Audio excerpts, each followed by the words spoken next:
tell you what the Star Fellowship is and what it's about. It was founded by Philip Rodgers and myself 8 years ago, I think. The idea being to collect funds for an exhibition, but we were fairly agreed that it would need to be a very impressive exhibition to carry any weight with anybody, a sort of really carefully staged affair that would run into 4 figures rather than 3, on tour, so that as you went round country villages, people would come forward and say, well, it's awfully nice to see a show like this, because I saw something last week, you see, and we thought that if we really got this show on the road, we would bring in a tremendous wealth of even contact stories, as well as a lot of sightings that people ordinarily shut up about. We are a long way short of this ambition, I'm afraid, and our own hopes have rather faded of ever putting that exhibition on the road.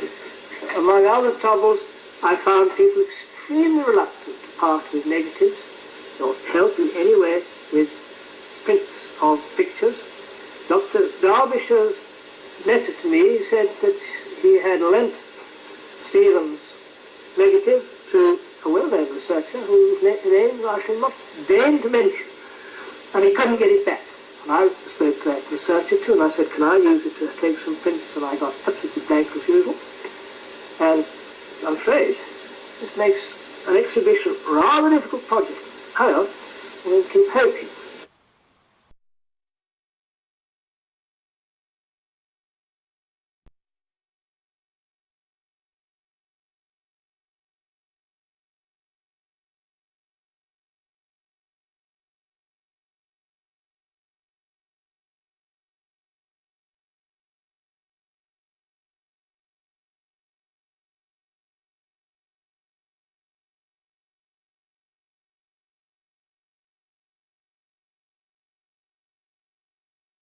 I was talking to someone just now about the Silvermore disc, which I handled up in Scalby when I went to see it in the care of the solicitor there, Mr. Dickinson's solicitor.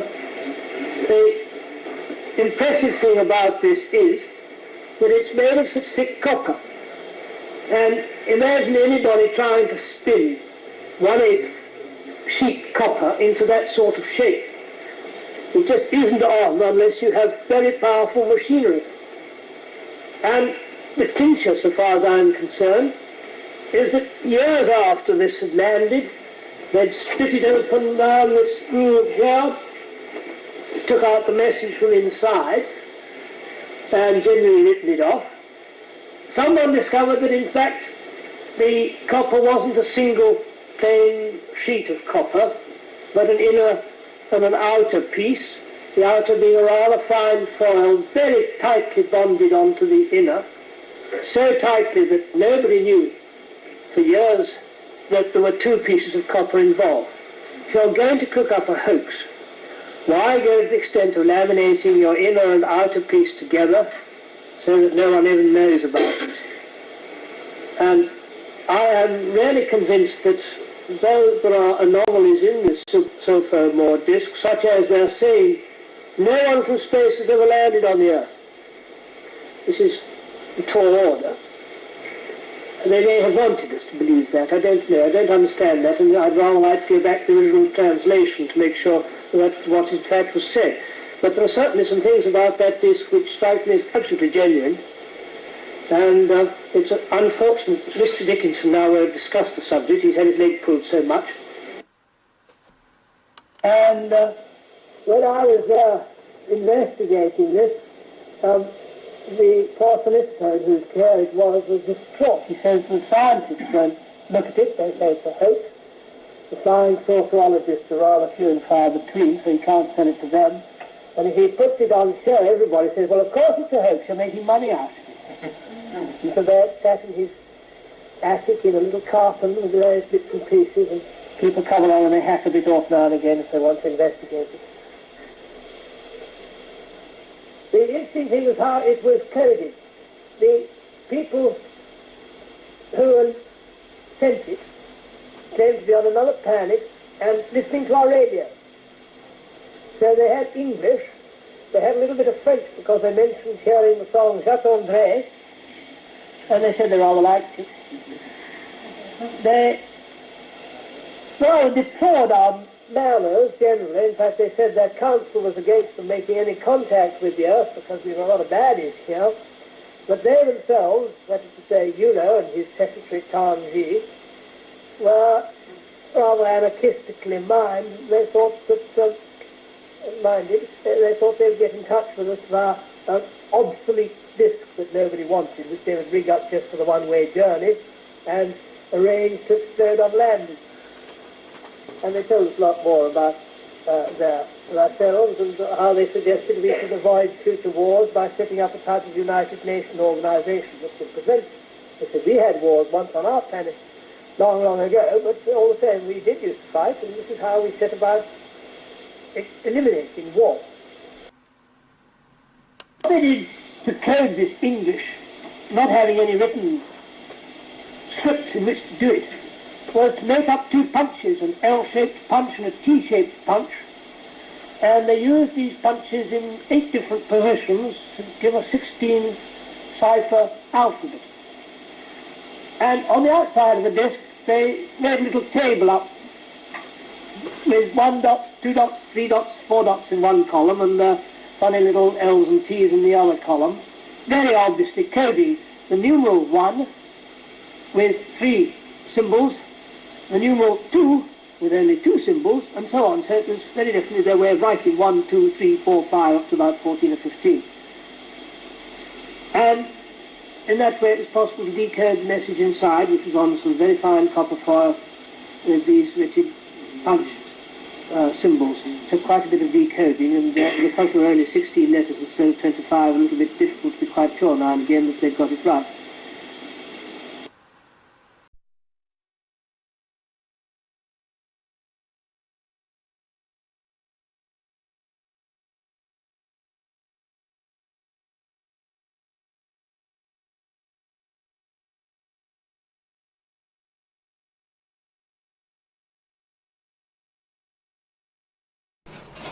The big mothership was so small out there, must have been awfully high up there. She went out in outer space as far from the Earth she could, and yet be seen a little bit.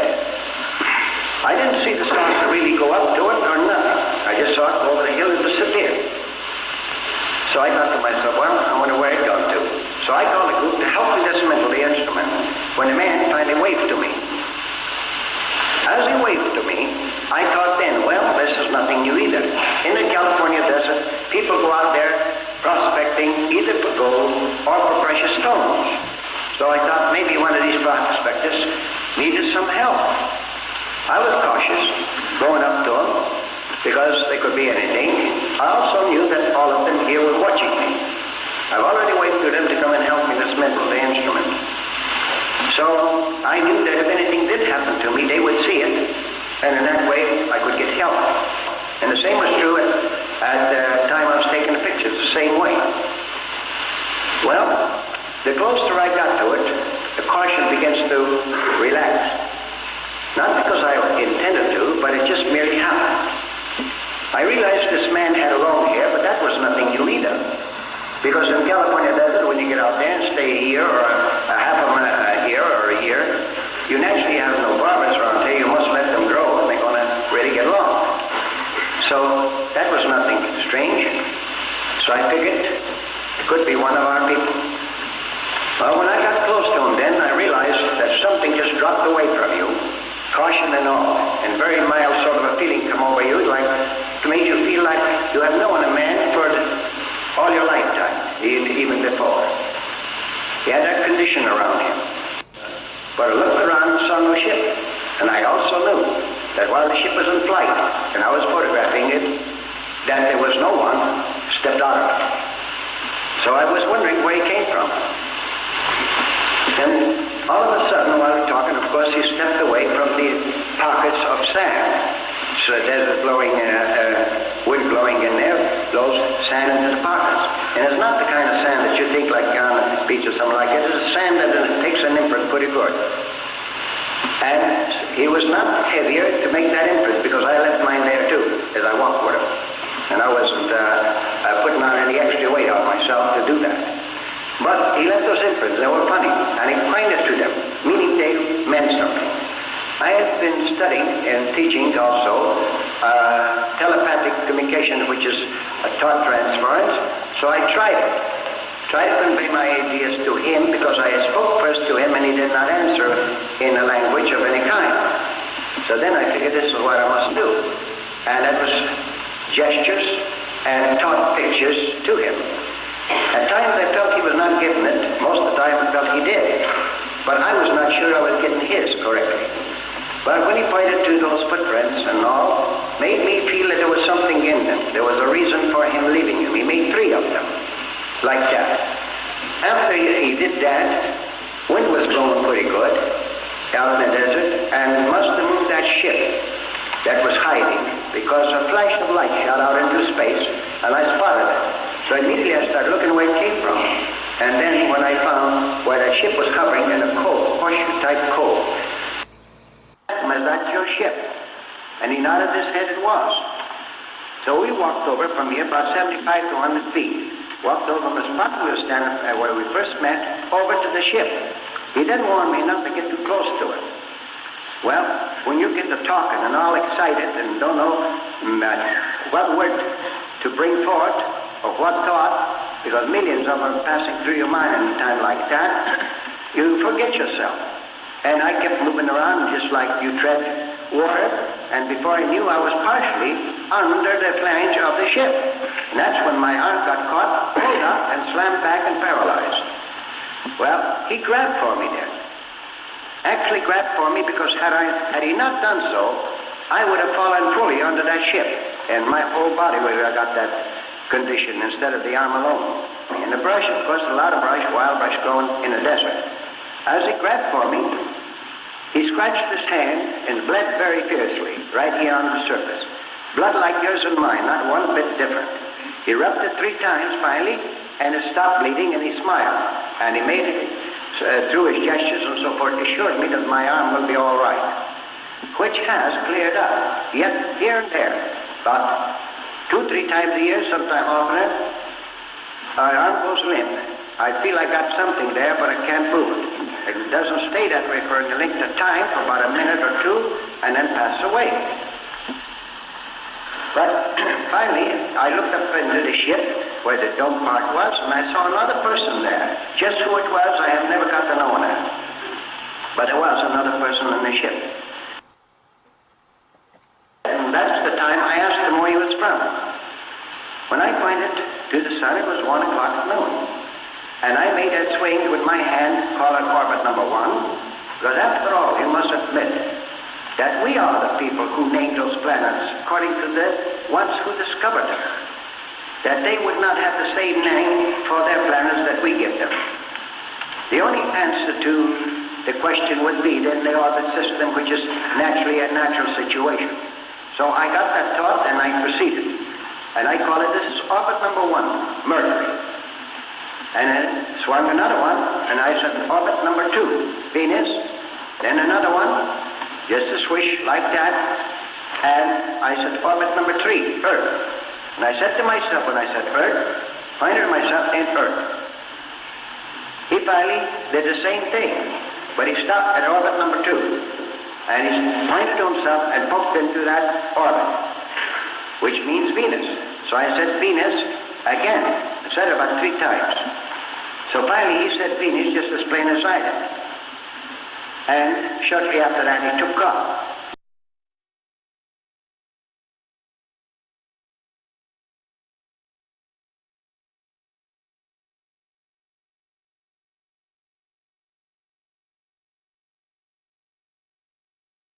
About the inside the ship, as I say, this motion picture of the day here stood still. I was literally almost a copy of it, except there was a column up the middle in the ship that I boarded. And the man woke me up at 2 o'clock in the morning. The wife and I were sleeping outside. This is in August in the desert, and it's pretty hot. And everybody in the desert sleeps outside that can get outside. Where they don't have air conditioning, which we didn't have at the time. The buildings get so hot that you can't go to bed before 2 o'clock in the morning. So in sleeping outside, when I feet from the foot of my bed. And I've had many people walk in the desert and wake us up at night that were in trouble, broken down cars, stuck in the sand and so forth, because at that time there wasn't anything closer than 16 miles. And so anybody in that area always headed for the airport. So as he stood there, he said, "My name is Sylvana, and I'd be pleased to show you our craft." I finally got out of bed and in a pair of shorts and walked down to the ship with him, which was about 100 yards away, and boarded the ship with him. And he preceded me in an inspection tour, you might call it. He brought chairs or seats out of the wall that were retracted there to show me how a lounge was formed, and he proceeded ahead of me and brought out instruments in front of the portholes, which came up out of a shelf behind the three men who stayed aboard, and I observed in the instrument panel that certainly was unlike anything I'd ever seen, and I've been in the aviation game since 1927. And then he opened a clothes closet to show me their clothes hanging in there. And as I thought to ask him questions, he responded without me ever getting a word out and answered exactly what I was going to ask him. He took me below the deck through a porthole in the floor, or a manhole in the floor, and I saw two rotors turning beneath the deck, one clockwise and the other counterclockwise. Apparently their masses counteracting the torque of the ship in turn. And one of these was a magnetic motor in the center, driving the outer rotor by planetary gears beneath the catwalk. He let me look a few minutes, and he proceeded to go back up on the main deck, and he walked over to the port where we'd entered, and I followed him out. He accompanied me back to the bed, and he said, "We'll be seeing you," and as soon as he got back to the ship, why, they was out of sight in about 7 seconds.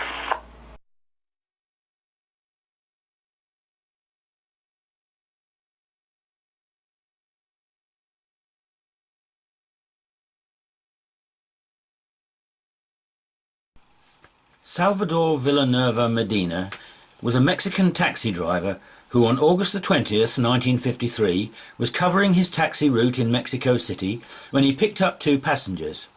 During the journey he was asked to recommend a chauffeur to drive their car, at that time being repaired, to Laredo.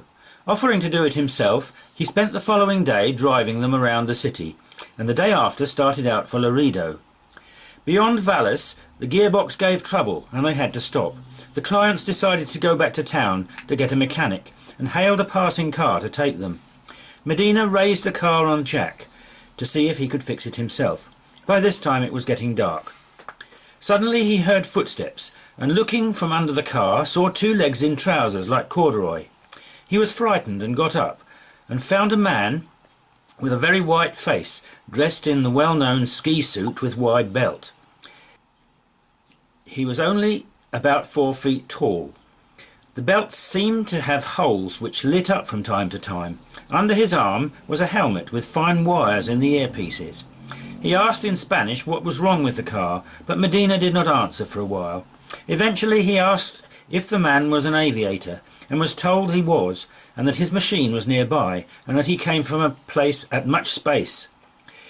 He invited him into the car, but then the belt started giving off flashes and a buzzing noise, and he walked away, raising his arm in a parting gesture. He removed the jack. 2 officers came by and made him move the car to the side of the road. Then he heard knocks and saw the aviator and another taller man in the same uniform standing there. This time they agreed to enter their car, and on being asked if they were Europeans, said their place was far more distant. It was much more inhabited, and the towns covered everything. The streets were metallic, and the vehicles took power from them. Each house had a patio and a garden and a well, but there were no big trees. They had oceans and seas, but everything was inhabited.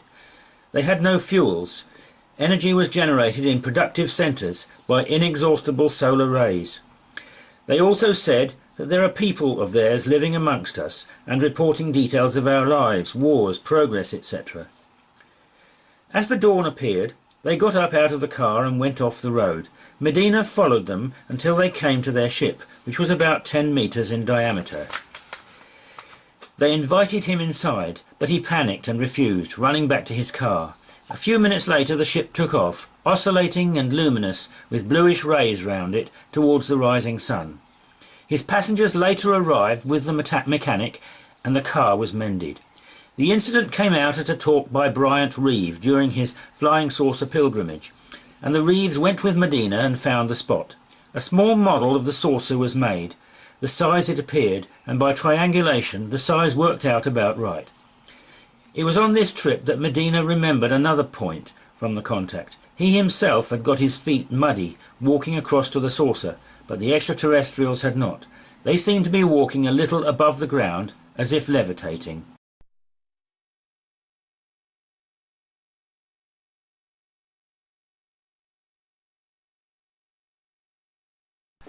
Howard Menger claims several contacts with extraterrestrials similar to the ones George Adamski described, in ships similar to the ones Adamski described. The story is described in Menger's book, From Outer Space to You. He saw his first saucer in 1932 in New Jersey. In a wooded glade near his home, he met a beautiful long-haired girl wearing a translucent ski suit who emanated love and whom he found physically attractive. She said she was contacting those of her own kind. In the army 10 years later, he saw saucers in the American desert. Once he was met by a tanned man with blonde hair who asked him to come with him. He refused, but later found it had been a space person. Later he met another spacewoman on a number of occasions who revealed she was 500 years old and that the space people had been involved in the development of the Aztecs and the older civilizations. The power mechanisms of the ships was explained. We left the Earth and I could see a hurricane down in the Gulf area from the crash. I took photos, but none of that. I took photos of the Earth, leaving the Earth. I took photos of approaching the moon. This was in 1956. Can you imagine how I felt? And this was before any of the astronauts went anywhere to speak of anything. They had, I think the Russians got the other side of the moon photographed, and incidentally, the slides that I have, the overlays, fit right on top of that one before we ever got there, which in itself is evidence that I've been there. But I'm not trying to prove that I've been to the moon. I don't care too much about that. How these aliens did this, I don't know. But I was in their control, and they helped me do all this. We took a picture of approaching the moon. We landed in the section where the dark and light sort of area. And we did see things that they claim are not there now. So I can't prove anything. We saw dome-shaped buildings. We saw people working there.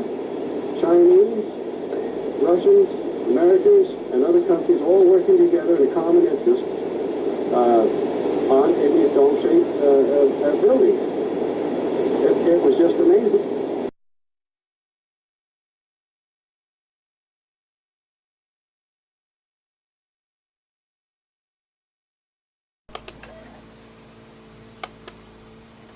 But I think Dan Fry is the most reliable and the most scientific and the most informative.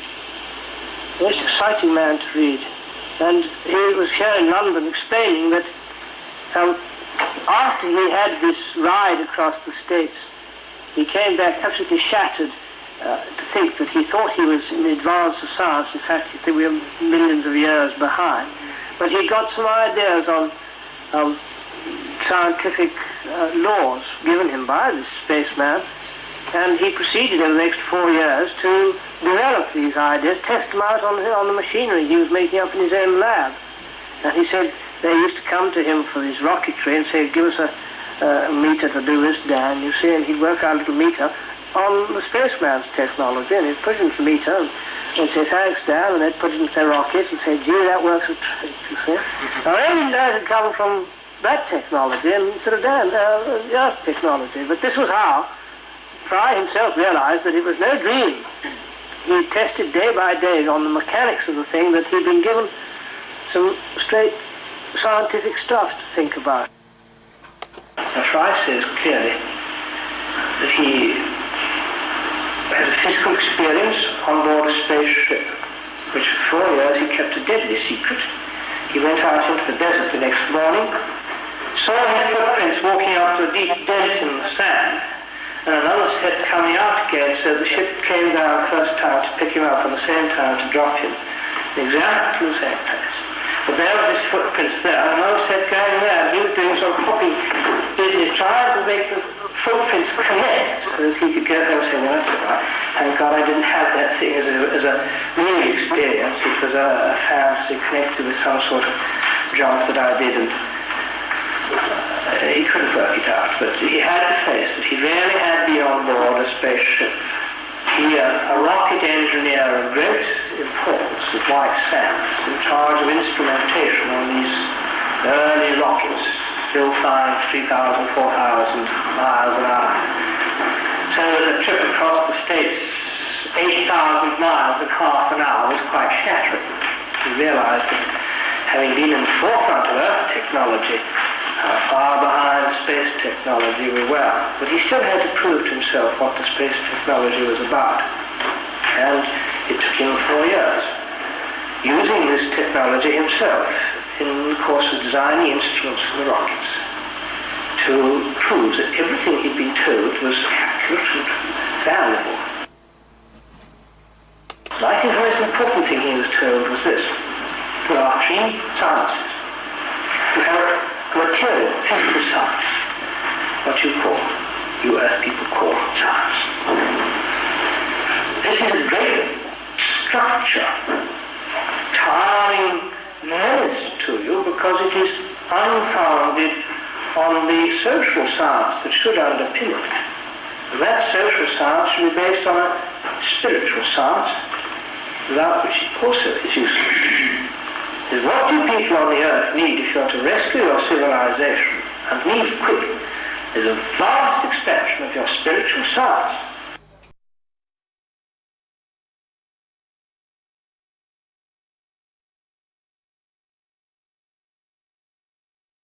Philip Rodgers was born in 1916 of musical parents. His mother an early radio singer, and his father a choir master in Sheffield.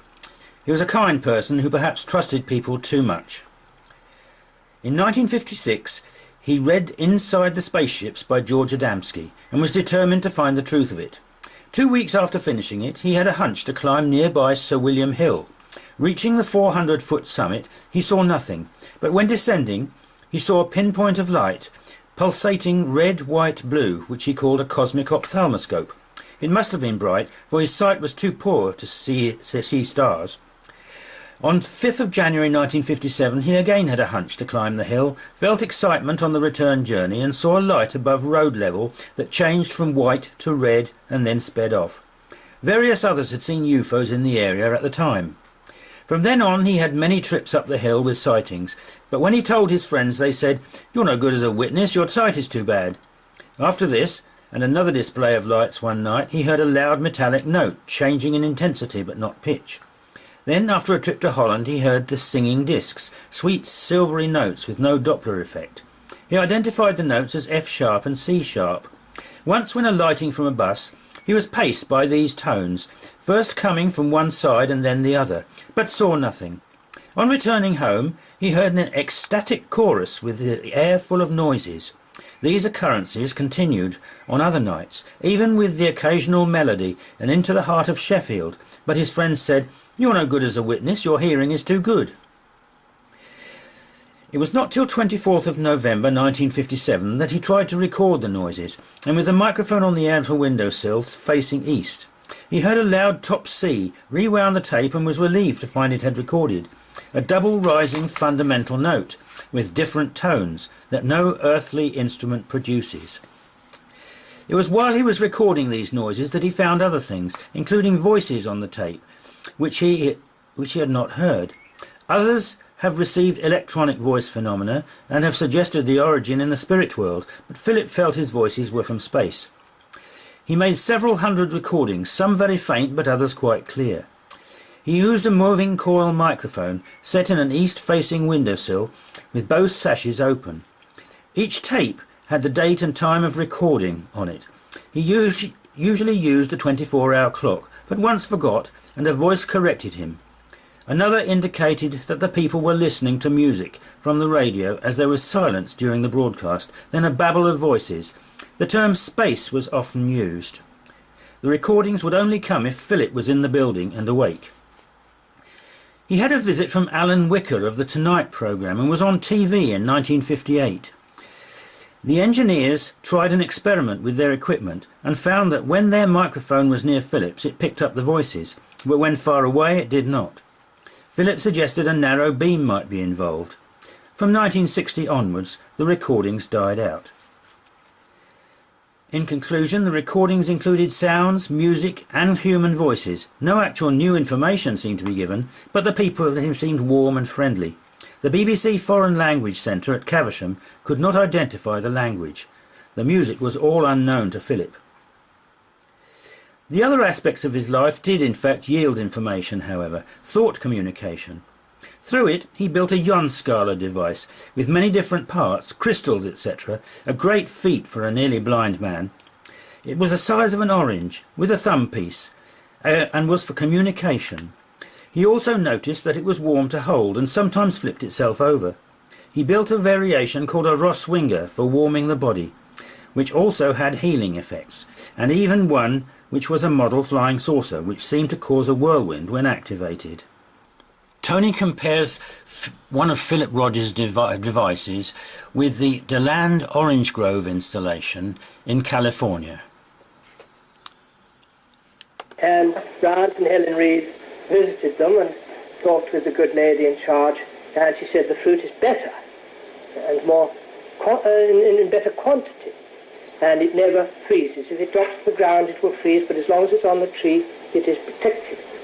This is exactly the sort of thing Philip Rodgers was working on, and he built for his mother a pair of shoes. This one I'm sure works. A gentleman who made it is in the audience, and he says it's getting winter time now, and it's about time he went back to his Rosswinger. He puts his feet on the soles, and he says it's as good as a kilowatt hour. But that wasn't the original intention. The original intention was a healing one.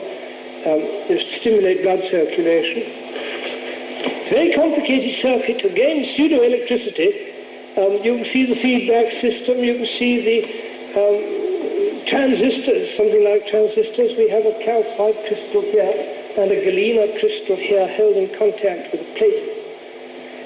We have a system of little dipoles in aluminium, little V-shaped things, which look jolly like an aerial system to me for picking up what must be cosmic energy.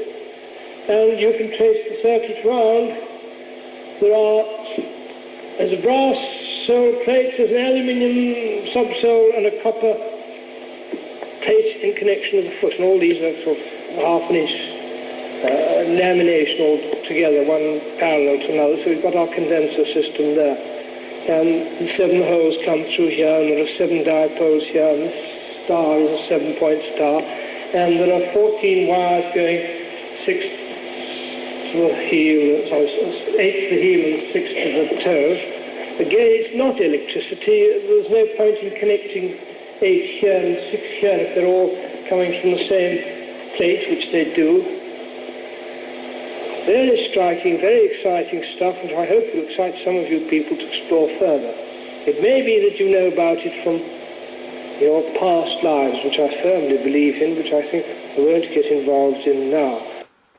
You see the 7-point star coming in there, don't you? Here is a little aluminium 7-point star built into the sole of these shoes, and this is where Philip Rodgers and I got the idea that the 7-pointed star was technically and mechanically essential to a type of use of free energy. Certainly we had the 7-pointed arrangement in John DeLand's installation in California as guide. Mrs. Rodgers was wearing this type of thing. I would say wearing, perhaps that's a little misleading. She put her feet on the soles. Mr. Rodgers, as you know, is blind. There was one occasion in which I detected him with an 8-pointed star. And he was unaware that he'd cut an 8-pointed star. He thought it was a 7-pointed. It so happened that we did an astonishing mental communication. And they told him, look, you've got a fault there. It's an 8-pointed star.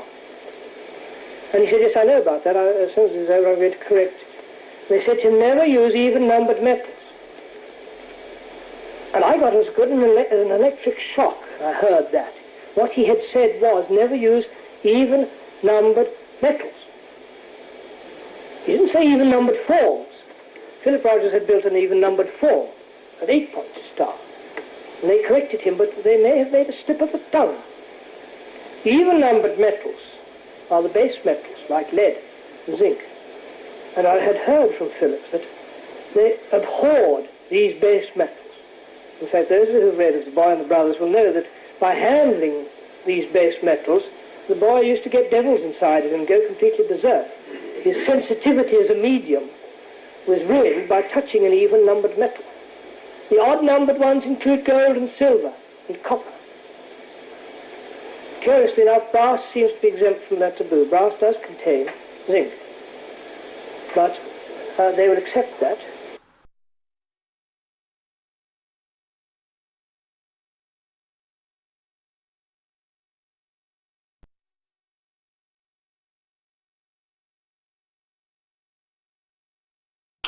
When, about 7 years ago, we formed the Star Fellowship, we took the 7-point star, as you see here, as our emblem, because it had struck us in various ways that this was part of this technology that we were interested in. One of the things that occurred in the course of constructing this apparatus was this 7-point star. It was even given a name, and certainly used in 1 or 2 pieces of apparatus, and therefore we took it for a badge for the Star Fellowship. This was an organization we founded with the object of expressing sympathy with the contactees, people who say, I have met space people and they have told me this, that and the other. We were interested in meeting any such people, hearing what they had to say, even if we didn't quite agree with it. There might be some germ of truth there which we could make use of.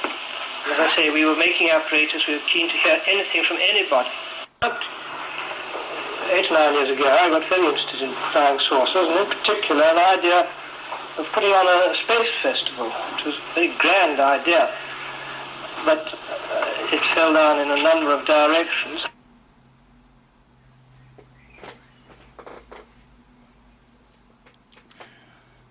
For many years we had a rally at my home in Kent in which we discussed a number of things. We had Mr. Bryant tell us about his contact 2 years ago, which was a most interesting experience. And no matter what has been said since, we found Mr. Bryant an exceptionally decent person. And his character impressed us, which I would like to do with a number of other flying saucers, a number of other contactees. There's a lady whose name I mustn't even mention, because I'd like to come down, but I can't promise anything in that direction either. There have been very small groups. We've never had more than about 15, I think, for these rallies, and eventually I got sick of sending out a lot of invitations, costing quite a bit in postage, to produce half a dozen to a dozen people at my home. Chiddingstone is a little far out. So I'm not promising any further rallies unless there's much more enthusiasm for the contact side. We are essentially a group which believes a number of contactees. I've mentioned Menger, Buck Nelson, a number of other people whose names are mud, I find, among many UFO circles, but whom I'm willing to hear any time. Watkins believed that his lays were trackways. There was an occasion where the sewermen or waterworks men or whatever it was were digging a trench along the road which was crossed by a lay, and therefore he expected at a certain point to find evidence that this track was there underground, and said that when they got there were in fact stones down below the surface, which proves that in fact there had been a paved trackway along that lay. I got very intrigued by this because I found exactly the same going on in Kent. I found a waterworks trench crossing a number of stones, and I thought I'd spotted a lay, but it didn't work out quite as happily as Watkins's. we were unable to locate it further along in the field where I dug one day when we had a rally. But some of them there certainly are tracks, and I think some of them aren't. Is probably the answer to that.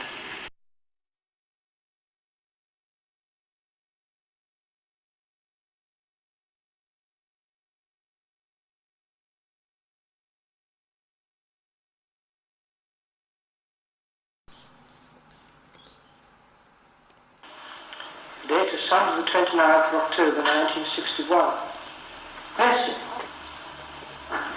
It was rather difficult, a big stroke hard, for you to understand just what is meant by coveting. We think you can help us to bring new knowledge to the earth at a time of need. Her ways are not our ways. There is much to reprove. Conditions are hostile to the development of real spiritual values. Lacking these, you feel a sense of lacking something you need. You look around, but your eyes are not opened. What you see are material goods, not the spiritual growth to which they are able to contribute. You seek no further than this. You ask for more of these things, but there never is a point at which you have enough. The more you have, the more you want. This is true of an individual as well as of a nation. It is like a sort of hunger, a basic lack of basic ingredients in the diet. You crave for more and more food, whereas what your body is really in search of is a very small amount of the product you specifically lack. What you require is a proper balance. When the scales tip, it is useless to continue to pile things onto that side which has descended. You must stop piling on. Find some equivalent balancing commodity which will restore the balance. So with material goods. You will find a point of balance beyond which you will become covetous. What is needed then is a suitable increase of spiritual power, which can restore the balance. And the evidence of the proper balance is a restoration of contentment, a removal of one's covetousness. There's more in that vein, but this is the essential thing that I wanted to talk about.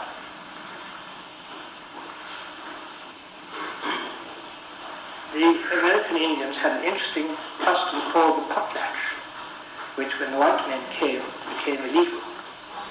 When you were the biggest bloke in your tribe with all the wealth that you needed, you called all your friends together and you beggared yourself totally by giving away everything you had. And you started again to go tours on a potlatch before you came in for a few things yourself.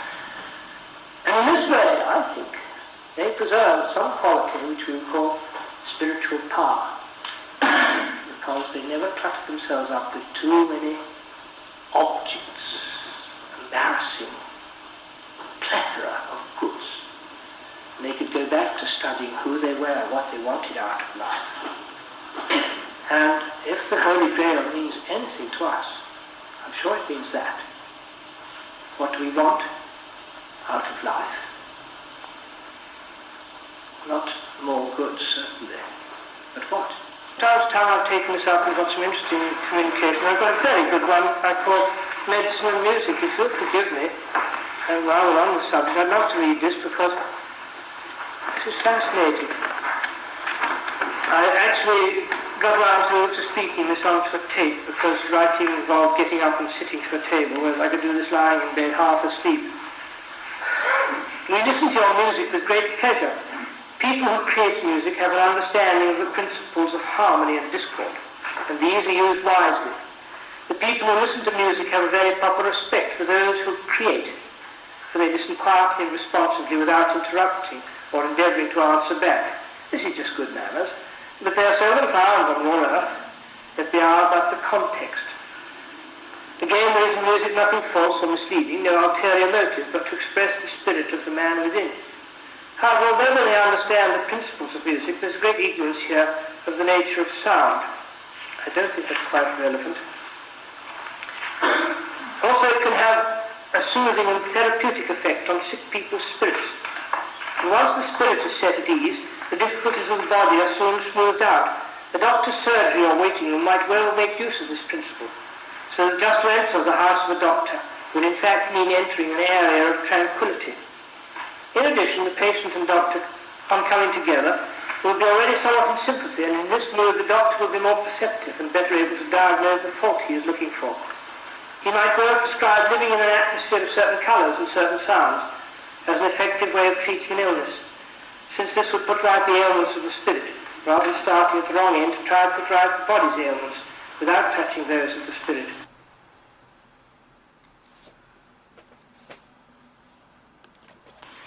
You must realise that it is by an act of choice that the spirit has acquired the body it resides in, and by an act of choice, too, undertakes to rise above the body's difficulties. What happens when a person is sick is quite simply that the spirit has weakened in its resolve to rise above or put to good use these bodily ailments, and the resolve has been weakened to the extent that the ailments have become primary, occupying too great a place in that person's life. They become an end in themselves rather than the means to spiritual advance. Your world is peculiar in this respect, for on other planets there is little illness, and spiritual advance is made more simply and more directly. However, there are times when it is important to strengthen the spirit's resolve, to improve willpower, if you like, and for this purpose, the spirit may choose to be born on earth under circumstances which are exceptionally difficult, in the hope that these circumstances prove a challenge to the will. It is important to point out to sick people that this is what is happening to them, and that to some extent they have chosen to run the risk of illness as a means of improving their determination to overcome them. By using sound and colour in a very sympathetic to that spirit, you do in fact improve its circumstances and increase its resolve. When the bodily illness becomes predominant, the spirit is greatly perturbed and frustrated, but the soothing effect of pleasant sounds and colours mollifies this situation. Every illness is a challenge, no matter how serious. It can always be used as a means of progressing spiritually. Do not think of your earth as a place where the laws of God are being flouted and corruption and decay allowed to become paramount instead of growth and love. Illnesses do not express departure from the laws and the ways of God. They are simply another way along the path to God. It is a way that we on other planets do not choose voluntarily, and we admire the courage of those who have chosen this way. Admire it most, of course, when the spirits who have exposed themselves to these difficulties have used them constructively. Doctors must understand that it is in this direction that they are called on to help, and that they have chosen this path. They have chosen a role in which giving help is the predominant feature in their lives. It is the law of karma, for that it may be that they themselves have received much help in the past and need to make repayment. There is always a close connection between the purposes of the spirit and the nature of the illness. Some of you have become aware of this, and by studying dreams have learned to study the purposes of the spirit, which also expresses itself in little subconscious acts and mannerisms. It is important for the doctor to be receptive to these factors, to feel himself into the other person's mind sympathetically, and understand what it is that the spirit there is trying to attain. Therefore, the presence of music in that house will improve relationships between the doctor and his patients in the direction most necessary. Besides soothing the patient, music will have the effect of setting up a harmony between the two spirits concerned in the consultation, in the one intending to give help, the other intending to draw on help, in overcoming obstacles which have momentarily proved too strong, so that the spirit has lost direction. When you come to communicate with us, the presence of music in your mind offers us the means of harmonizing with you. I should note here that I woke up with a crashing headache and a very powerful musical theme running through my mind. And I put the musical theme out of my mind so I didn't particularly want it, and another one came. So I had the two alternating. And the headache was crashing so much, I thought, well, I don't think I can really face doing my communication this morning. And I thought, well, it's a bit feeble, let's have a go. I got what I think was my best communication. The headache cleared up at the end of it, and I have a strong suspicion it was a headache that they are responsible for, because they were bumping up the power to get through something important to them, and I took the brunt of it in the form of a headache. So this mention of music, you see, was relevant to the thing on medicine in the communication. When you come to communicate with us, the presence of music in your mind offers us a means of harmonizing with you. And all those who will undertake this means of communicating with us ought to develop their range and understanding of music.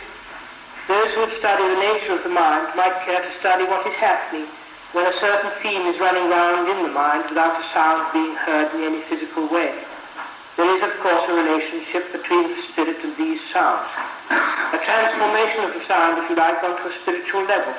And this again has a bearing on the study of memory. For no matter how complex the music heard in the past, the spirit is in some way able to recapture this complexity of sound. When, however, it is forced to express this relationship, it may indeed extract a single theme, which could be hummed or whistled.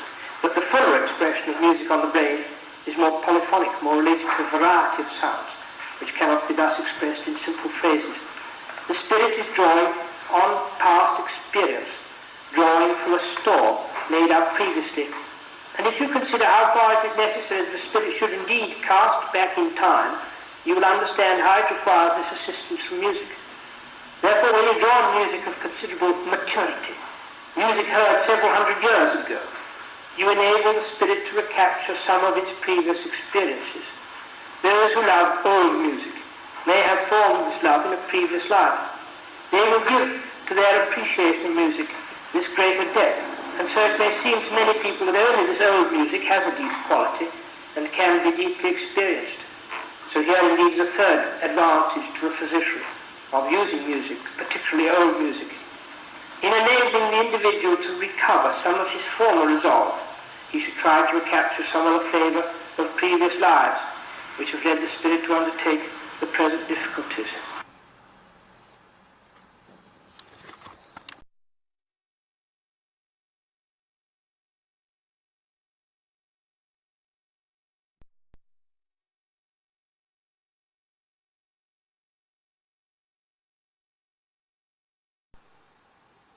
If anyone is asked their idea of a typical flying saucer, this is the shape that will almost certainly come to mind.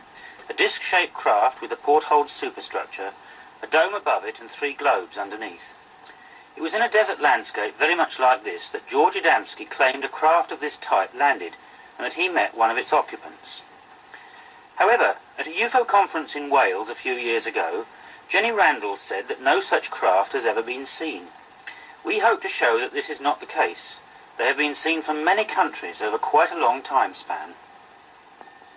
They've been seen even before Adamski made his contact. This craft was photographed over Passaic, USA, by Mr. J. Stock on July the 29th, 1952, 4 months before Adamski's first contact. It appeared in the book The Coming of the Spaceships by Gavin Gibbons. This is one of the now famous photographs of the scout ship, taken by Adamski in December 1952. At 11 a.m. on the 15th of February 1954, on the slopes of Coniston Old Man in the Lake District, 13-year-old Stephen Derbyshire, son of a doctor, while out walking with his 8-year-old cousin Adrian, photographed a flying saucer. The following statement was written by Stephen half an hour after the incident. Adrian and I were walking on the fell, looking for some birds and some good scenes to photograph, when suddenly Adrian slapped me on the back and told me to look at a queer spherical object which was gliding down slowly from a gap in the clouds. The object was shining a silvery white as the sunshine caught it. I quickly pulled out my camera and I took one photo, turned the film and took another photograph. Just as I'd finished, the flying saucer, which I now thought it must be, shot off up into the clouds at an alarming rate and disappeared. As it flew off, it went out of the sun's rays, and I could see it was made of a plastic-like metal which light could travel through, but I could not see through it. It had 3 landing wheels or domes, and a cabin as in the diagram with portholes on. The bottom came nearly to a point. Adrian and I were down in a small hill valley, so the rising in foreground of photo is due to the position we were in. Some grass is shown under the saucer. It also made no sound whatever, except for a swish as it went away. Leonard Cramp, in his book Space, Gravity and the Flying Saucer, showed by orthographic projection that the craft Stephen Derbyshire saw was of exactly the same proportions as the one Adamski photographed.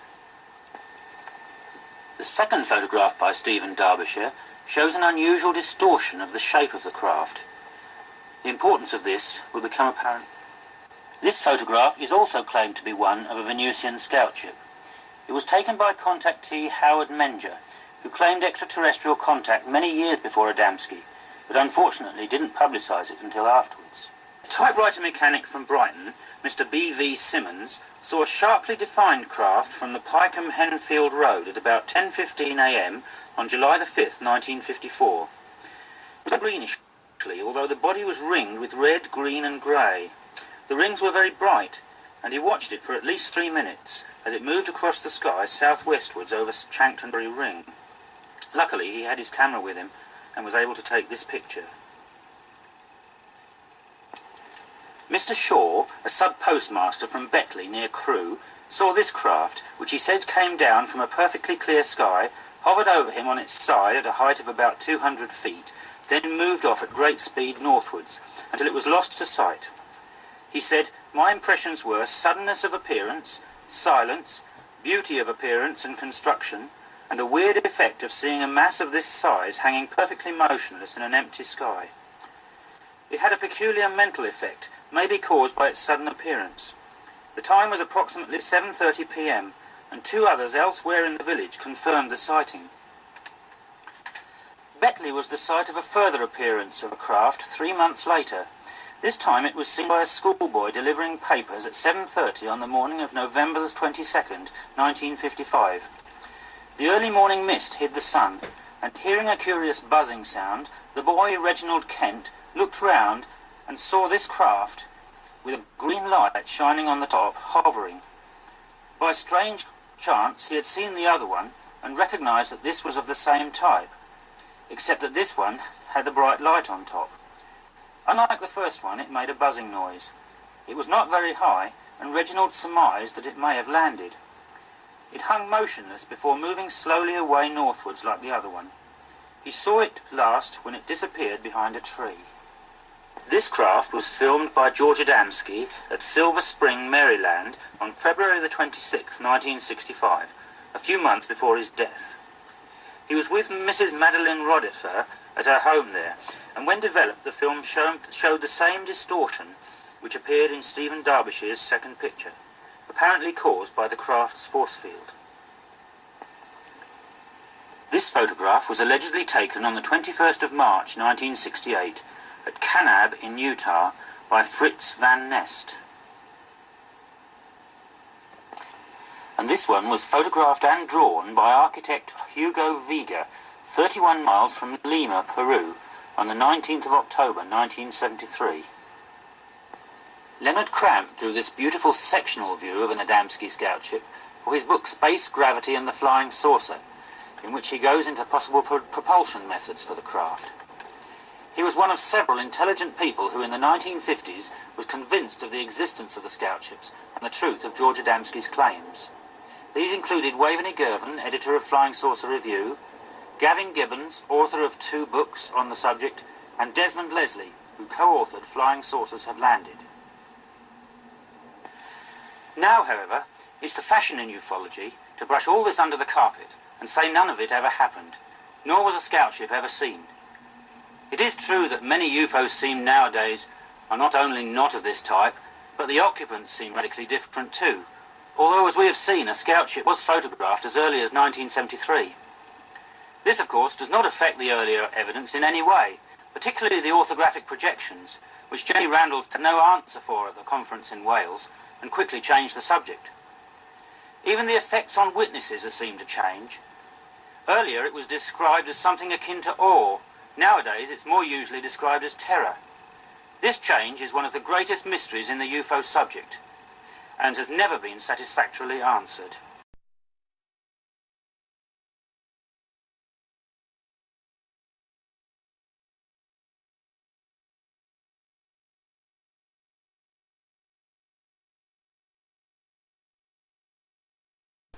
To return to the question of Mars, an incident which seemed to have associations with the planet was seen from here, Newlands Corner near Guildford, in June 1967. As it happens, this is not a very great distance from Horsell Common, where the fictional landing was set. Squadron Leader Shipwright was walking on the downs with his wife when they both saw a white object moving in a field below them, about a mile away.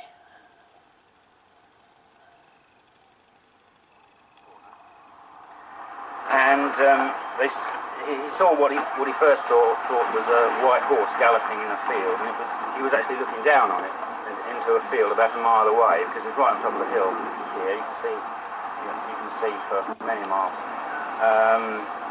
And he saw this thing, and then he looked at it, and he saw that it wasn't a horse. It was either spherical or very slightly egg-shaped, and it was moving up and down very rapidly in this field. Watched it for a bit, then it stopped and started moving slowly at a right angle to its previous path. It came to a hedge. He thought, well, this was a balloon which had got loose, then it would be tangled up in this hedge. But in actual fact, got to this hedge and rose up and over this belt of trees, and he eventually lost interest in it and went off to have their lunch, but he didn't actually see it disappear. Oh, that's very strange. What an ending! What an ending! Must have been an exciting ending. But anyway, he contacted me about it, and a few days later, my father and him and me went to this field, and we found the place where this thing had been moving backwards and forwards very quickly, north, south, north direction. And we found a scatter of pieces of what appeared to be sandstone. Most of them very small, but one of them was much larger and seemed to have some kind of pattern engraved in the top.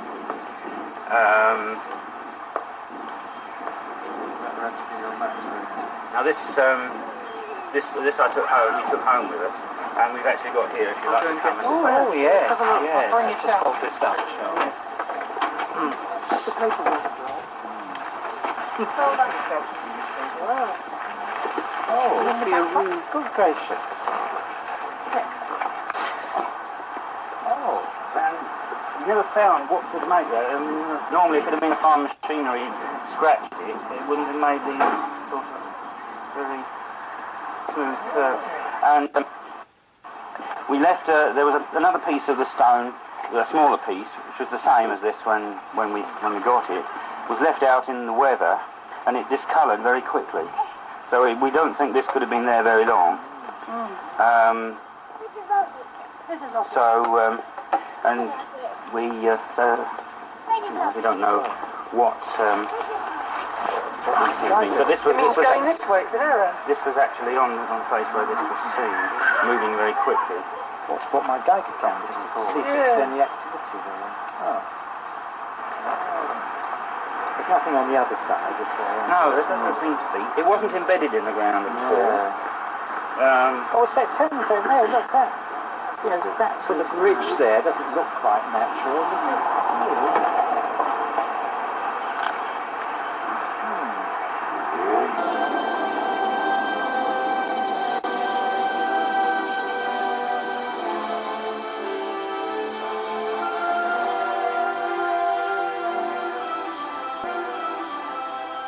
These early Mariner spacecraft sent back our first fleeting pictures of... And Tidbinbilla, Australia, a mysterious glowing object was hovering over Canberra at a distance of 5 to 10 miles north of Canberra Airport.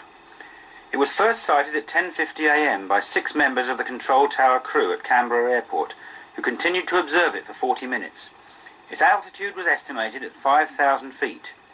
Meanwhile, the mysterious object was seen by 2 commercial pilots, some members of the RAF base at Fairbairn, and so many civilians that the airport switchboard was jammed with callers, and a special man was assigned to deal with inquiries.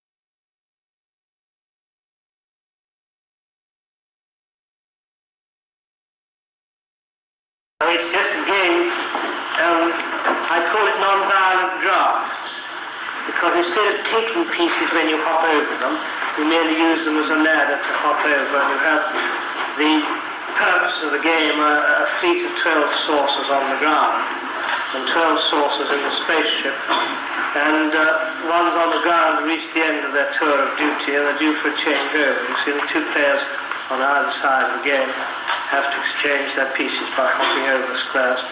And I've got the rules of the game here, which are rather amusing because I've slipped in a lot of propaganda.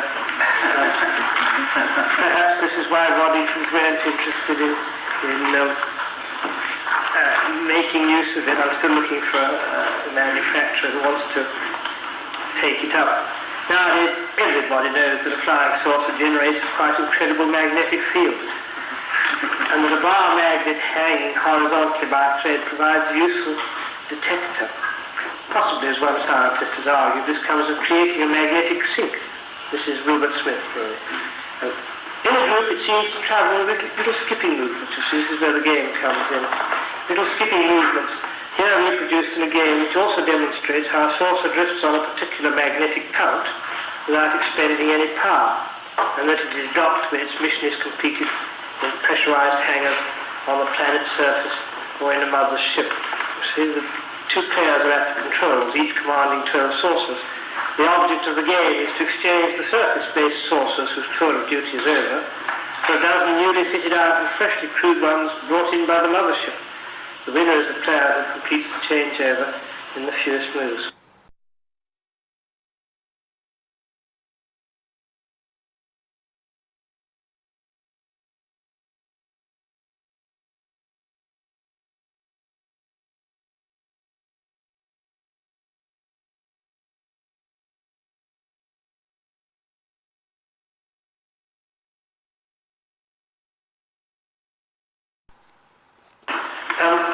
Watkins pointed out that a number of old country fairs where they have hobby horses and Morris dancers and so forth, these old fertility customs, there was a bloke there who turns up with a staff, and he's called the Dobby Man. And another bloke in another fair, another part in Hereford and Neolithic, these sort of places in the Welsh marches, he'll come along and he says he's entitled to be there as part of the festivities. He's a tutty man. He's either a Dobby man or a tutty man if he's the old surveyor. And the reason why he's both these is because you have a mark on a hilltop. There's no mark on a hilltop. But down in the valley there's a hill in between, and you're down here and you can see that clump, but you can't see that one. It might be a notch on the hillside, it might be tumulus. There are various ways it could be marked. But you want to mark halfway between. So coming up this hill, you've got something to work towards. And so you come on this hill, two people together with staves. And each one holds his staff upright and aligns the man beyond him with the point in the distance. And the other chap working the other way watches his point. And if they're not in line, you move over until they are, you see, and of course that's put it out of line for him, so he moves over. And you're both of you doing this with your staves until you're finally happy.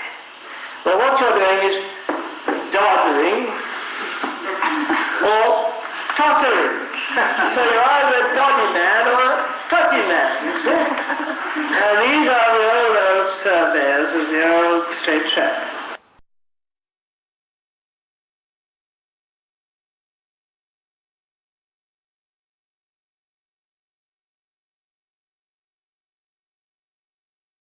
An example in London, which some of you may care tomorrow to check. Those of you who live anywhere within reach of Hampstead Heath. Shortly after reading Watkins's book, I took a walk across Hampstead Heath, and approaching Kenwood from Highgate Ponds, I saw one solitary Scots pine, 10 foot clear of all the beech trees, way up in the sky. And I said, that's a mark if ever I saw a mark.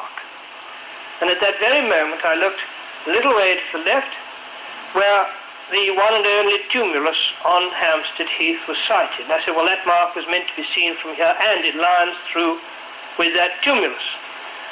So I took whatever directions I was able to without a compass, found roughly the alignment through to the top of Parliament Hill, and went back to my map, where it lined through to Westminster Abbey. And I remembered the old legend of Westminster Abbey, that it was sited on what was then called Thorny Island because of a remarkable clump of thorns on the island. And the legend went on to describe how when the bishop was due to consecrate the abbey, a fisherman notified him that it had already been consecrated in advance. And I take it that this was a way of saying the thorn clump on Thorny Island was already holy, and that by siting the abbey there they chose holy ground.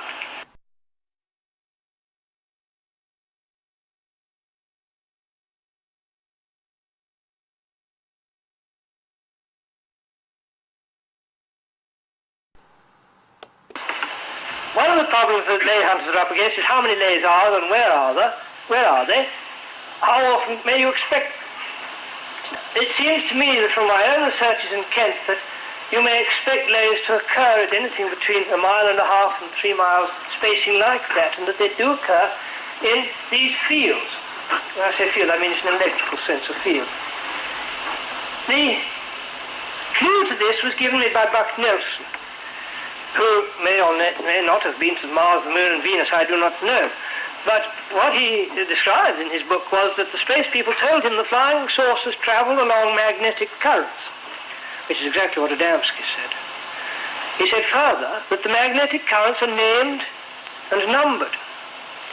Now in this case you would simply say summer sunrise as the general classification of all these lays, and then you would start numbering them 1, 2, 3, 4, 5, and so forth.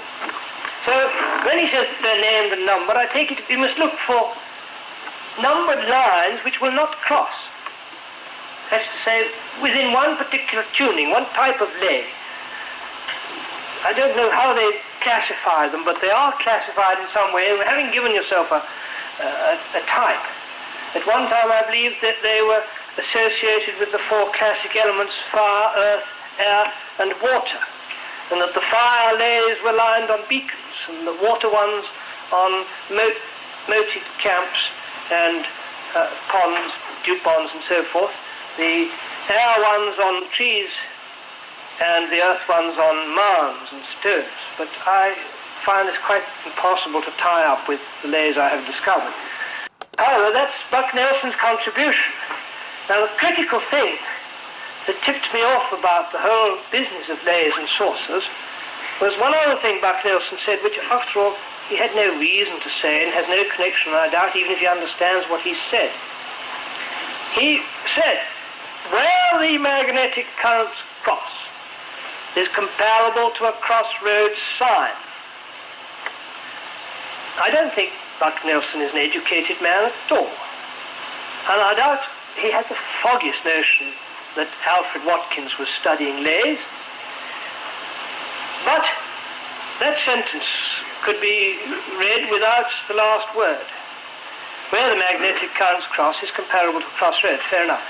The crossroads sign can only mean a sign on the earth, and therefore we must look for landmarks, prehistoric landmarks, because we know flying saucers have been around for donkey's years, and therefore there's an immediate link up with what Buck Nelson has said and what Alfred Watkins has said about lays. And so I was very interested when, at the time I began studying this, I came across 2 sightings in Kent, both at places with the actual word mark. There was a sighting at Mark Beach and a sighting at Keston Mark, 2 sightings separated by a week. And these 3 sightings both all linked up the word mark, and immediately began to think, by Jove, the flying saucers are aware of these marks. You see the tall hill, the stone, the old green camp, the high point, the barrows, and so forth. Anybody who is familiar with Christopher Robin will doubtless remember the tall pine trees at the top of the forest. The forest, of course, is Ashdown Forest. The 100-acre wood is over that side, and this is where Christopher Robin used to sit down with Pooh, I suppose. I forget the exact details. It's a long time ago. The tall pine tree is now known as Gill's Lap, and I have found the word gill coming in again and again on these lays, in Kent. It's a beautiful spot, way up on the hills, and I think you'll find that that lines through with Westminster Abbey, the tumulus on Hampstead Heath, and the Scots Pine in Ken Wood. Here you see the wheel of Kent, the chalk slotted in, and it was originally, of course, a dome over the wheel. The dome has been eroded away and left the North Downs and the South Downs and the chalk of Hampshire. This is the lay I have just mentioned to you through Gilslap. Ashdown Forest is the spine in the middle of the wheel, and this line through to Westminster Abbey in Gilslap runs along the county boundary. This is Ashdown Forest. We're on a different lay now.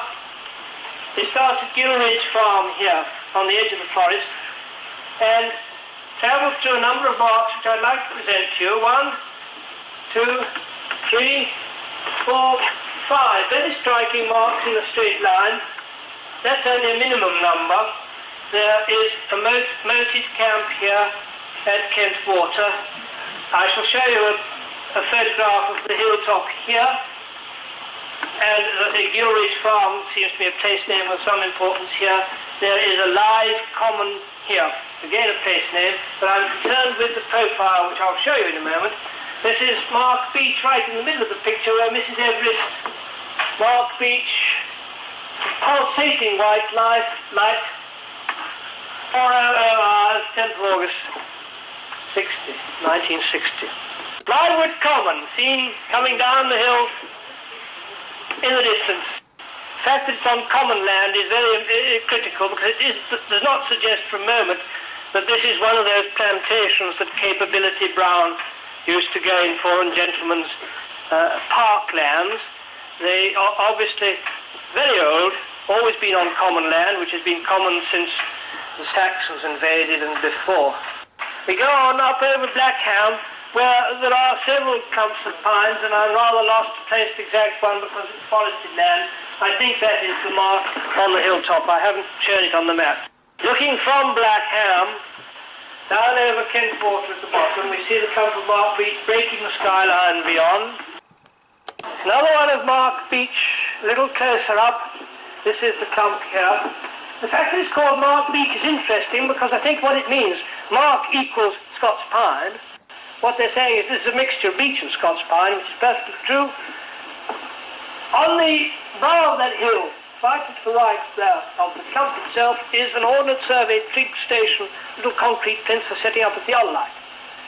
Very interesting that the modern surveyor and the ancient surveyor both chose the same spot. You have this happening again and again, incidentally. That's a close-up of Mark Beach. I don't know whether you can detect the pine trees in among the beeches. This is only about 4 miles from my home, and I frequently go there. It's a lovely landmark for seeing miles around. There we are, in the gardens of this nice little farm, Chippin's Bank.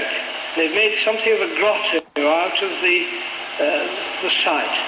And I'm told that the water there is rather special. It is rather like the healing water that gave Tunbridge Wells its name. It is chalybeate and stains the rocks red.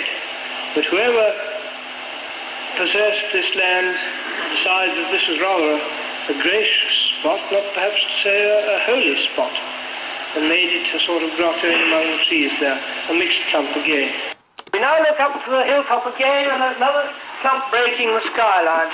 I haven't shown you the trig point, the triangulation point between Chippin's Bank, and this one is Kent Hatch, up on the hilltop at Crockham Hill. And you can see how that will give you a line to walk through, particularly in the winter, when all the trees are bare and those Scotch pines are still a very dark hilltop edge. There we have a close-up of the Kent Hatch group, 20 or so Scotch pines, pretty densely planted.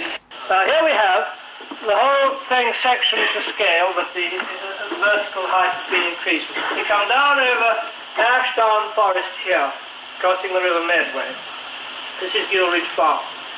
Come up Lywood Common, and there is Blackham on the top of the hill. I've not shown it. These are the 5 critical marks which on a map are absolutely truly in line. You can toss in half a dozen extra marks if you like. the remote farm down at the bottom on Kent Water. We came up to Mark Beach, Trippin's Bank, the trig point 197 and Kent Hatch. It is surely no coincidence that each of those marks on the straight line drawn across the map as we saw it earlier hits a hilltop dead on 5 times in a row. If anybody says to me, what is a lay, I'll stake my oath that that is one. And you can come and see it for yourself, and I should be glad to show you. It goes on up over Ashdown, and it comes on up to London. But those 5 marks in that line, as indicated, this one, as I say, is lost in forested ground, and I'm not sure what it is, but there are Scots pines there quite clearly. Mark Beach, we had a sighting, and there have been others in the neighbourhood.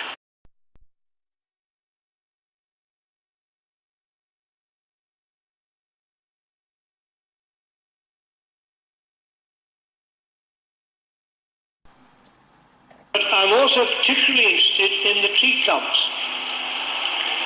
The connection being, I think, that the flying saucers themselves either draw power from these marked points, there's a possibility, or they actually use them to navigate by, another possibility, or they use and navigate by some earth emanation, power, vibration, field, what have you, I don't know, that the landmarks themselves mark, and they mark them not necessarily for people flying, but for people on the earth who wanted healing, most particularly, I think, healing. There are earth currents, I think, travelling across the surface of the earth, and these earth currents also extend into the sky and are used by the flying saucers. Mine goes back to Hunt Williamson's lecture in London in 1955, when he showed a number of shots of flying saucers hovering over carved stones. This was on the Marcohasi Plateau in Peru, and some of the very dramatic pictures. This plateau's carved all over with faces on the rocks, and elephants and lions and creatures you wouldn't have expected in Peru anyway. But there they were, unmistakably in these pictures, and he said the whole place was humming. All the stones seemed to be giving out energy, and he said, there you can see the saucer, and a little silvery star in one of his shots actually planted over one of these rocks, and he said that's obviously drawing from this hum, it's the energy it needs. And there's definitely a suggestion, I think Brinsley mentions it in one of his books, that some of these carved stones are of interest to the saucers. There's the old man of Coniston, connected with Stephen Derbyshire, one, and those faces at Stonehenge are interesting too, something to do with carving up these faces on stones interests the flying saucers, or else it's a way of marking the stone as a particular powered stone. I've just been reading Miracle Hunters, where it's definitely claimed that stones are charged up and can be used in sort of witchcraft practices.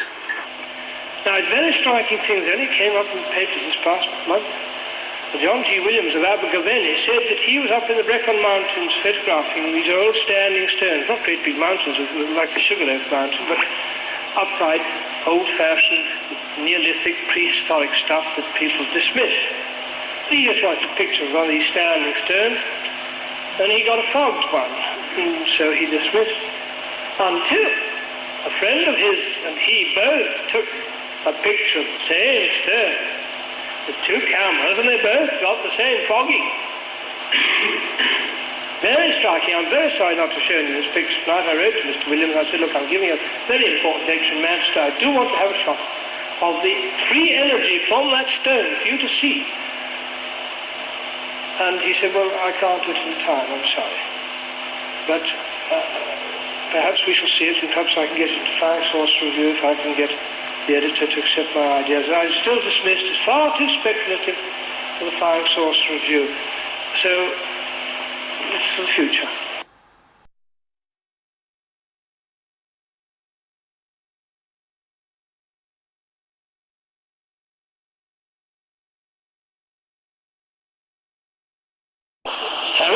arrived on the spot and counted round the Aubrey holes, it immediately struck me the axis of Stonehenge, which we know points towards the midsummer sunrise,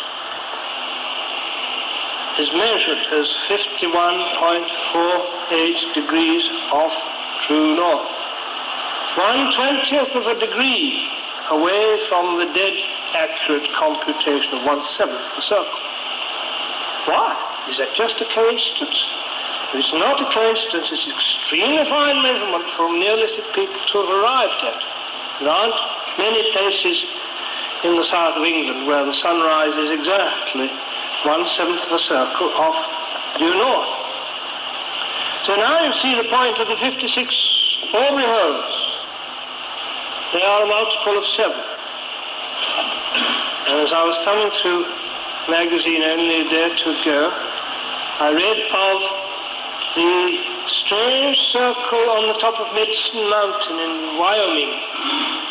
As you know, the Americans have no wheels, no knowledge of circles to speak of. But there on the top of Medicine Mountain was a stone circle with 28 spokes to the circle, exactly half the number again. I don't know why. But I'm sure it's more than just to work out the spacing of the eclipses. The reason given by the scientists today for the number 56 is that it is the total of 18, 19, and 19. The regular cycle of the moon eclipses follows 18 and 2/3 of a year cycle, so that it comes back almost exactly to where it was every 56 years. But I think also we're involved in a 7-point star. I'll show you why. Here we have the smaller, narrower 7-point star. And I want you to remember that figure that I have marked there. 51.43 degrees is exactly 1/7 of the circle. It was a very striking coincidence when I was investigating Stonehenge last summer.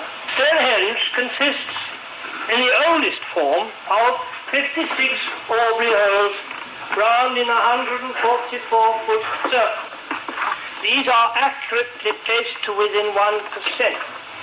They are about 16 foot apart, and I'll show you a photo of what they look like today. Do you notice?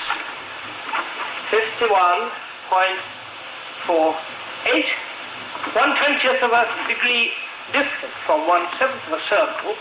If you look in this direction, you see the midsummer sunrise. This is the axis on which Stonehenge is constructed today. That is true north. I wrote to Professor Hawkins and said, you mentioned in your book what the measurement of the axis was as far as you were able to say, but you didn't tell us exactly which way your error lay. Could you repeat to me exactly your measure? He gave me 51.48 to within approximately 1/10 of a degree. His error, because he had to work with rather primitive Neolithic markers, was 1/10 of a degree. If you take that as a general error on either side and knock off 1/20th of a degree, you will still be exactly on 1/7 of a circle. And you will notice 56 holes, 7 times 8. I believe that's quite deliberate, and they were quite aware of where they were sighting Stonehenge, and they did it deliberately at the sort of place where the sun would rise 1/7 of a circle off true north. I'll come back because the 7-point star comes into this intimately, and we may have arrived at some idea of what Stonehenge is and does. May I say that, in parenthesis, that the 56 holes have been suggested by Professor Hawkins as a type of computer for working out the cycles of eclipses of sun and moon. Very accurately and very astonishing that the Neolithic astronomers knew so much about it and were so clever at predicting these eclipses. strange to me when I went to Stonehenge last year, because the first thing that I saw was whoosh up on the horizon. Why haven't they pointed that out to us? Rocks Hill Plumb, due south of Stonehenge. I traipsed up the hillside here and went round. It's about 50 beech trees, that clump, but very striking, I found box in among the trees, and holly, sycamore. As I began to count up, I thought, my Jove, this is a grove. And Robert Graves' idea of the 12 or perhaps 13 different trees planted in the old Celtic alphabet and month combinations, the consonants of the alphabet correlate with the 12 knuckles of your hand, the 12 months of the year, and each goes by the name of a tree. I may be wrong. It was a very interesting thought. One of the things that I was curious about on the way was mentioned that someone gave me that there were a lot of faces at Stonehenge, in view of the fact that the thing is at least 3,000 years old. Those faces may have come by chipping and generally messing about with the stone, the weathering or damaging of it. But there are some rather interesting ones. I rather like this old boy here. There's one on the other side of that face which you can't see very clearly. Another very striking thing is the blanking off of the way through, so that when the thing was constructed you couldn't see through into the middle of that circle of stones except if you were on the axis at either end. Even little holes like this were blanked off by the smaller blue stones. As I said, these big chaps, 80 tons or so, are modern, if I can use the word in this connection. The early ancient part of Stonehenge are the Aubrey holes, the originally called X-holes. There are two more circles underground of other holes called the Y and Z holes, which were presumed to be dug to take the blue stones. And the blue stones are little chaps, 1, 2, 3 there, which came from South Wales. This is a great puzzle. Here we have the X, the Y, and the Z circles. And inside another circle of blue stones as it stands today, this dotted line. This is the Tassel circle, which is the recent work. These are the three circles of which the blue stones now stand on this innermost one, 40 feet in diameter. I beg your pardon, 40 foot radius. We have the X circle, the Aubrey holes, 144 foot, Y circle 86 foot, and the Z circle 62 foot. Rather approximately, because though these are very accurately placed, things have got rather dodgy when they work through to the middle. I think there's a good reason for that, which I'll come to. 89 foot, we had 86, do you remember? Only 3 foot out. Using these 56 Aubrey holes and sighting through to make up your 7-point star, you are able to construct a circle which is the radius within 3 feet, which is near enough for this purpose, I think, of the first row of holes. Using the other type of star, you get a 32-foot circle. And this is where the blue stones today sit. It is also interesting that taking the tips of this inner 7-point star, we get a 51-foot radius circle, and that the sartans today stand on a 100-foot diameter circle, so we're only 6 inches out on that one. Stonehenge and Priscilla Mountain. Now the two purposes of this diagram. First of all, Watkins shows 4 separate lays running through Stonehenge. It's rather interesting that this one runs through Priscilla Mountain where the stones came from. Is it possible that some magnetic field is associated with this alignment, and so that those stones were in some way magnetized and suitable for planting here? They are the only type of stone of that sort in the country, so the blue stones could only have come from Priscilla Mountain. And my idea has been for some time that the bluestones are a sort of transistor for power, of a sort that we have completely forgotten about, but that Stonehenge was a powerhouse once.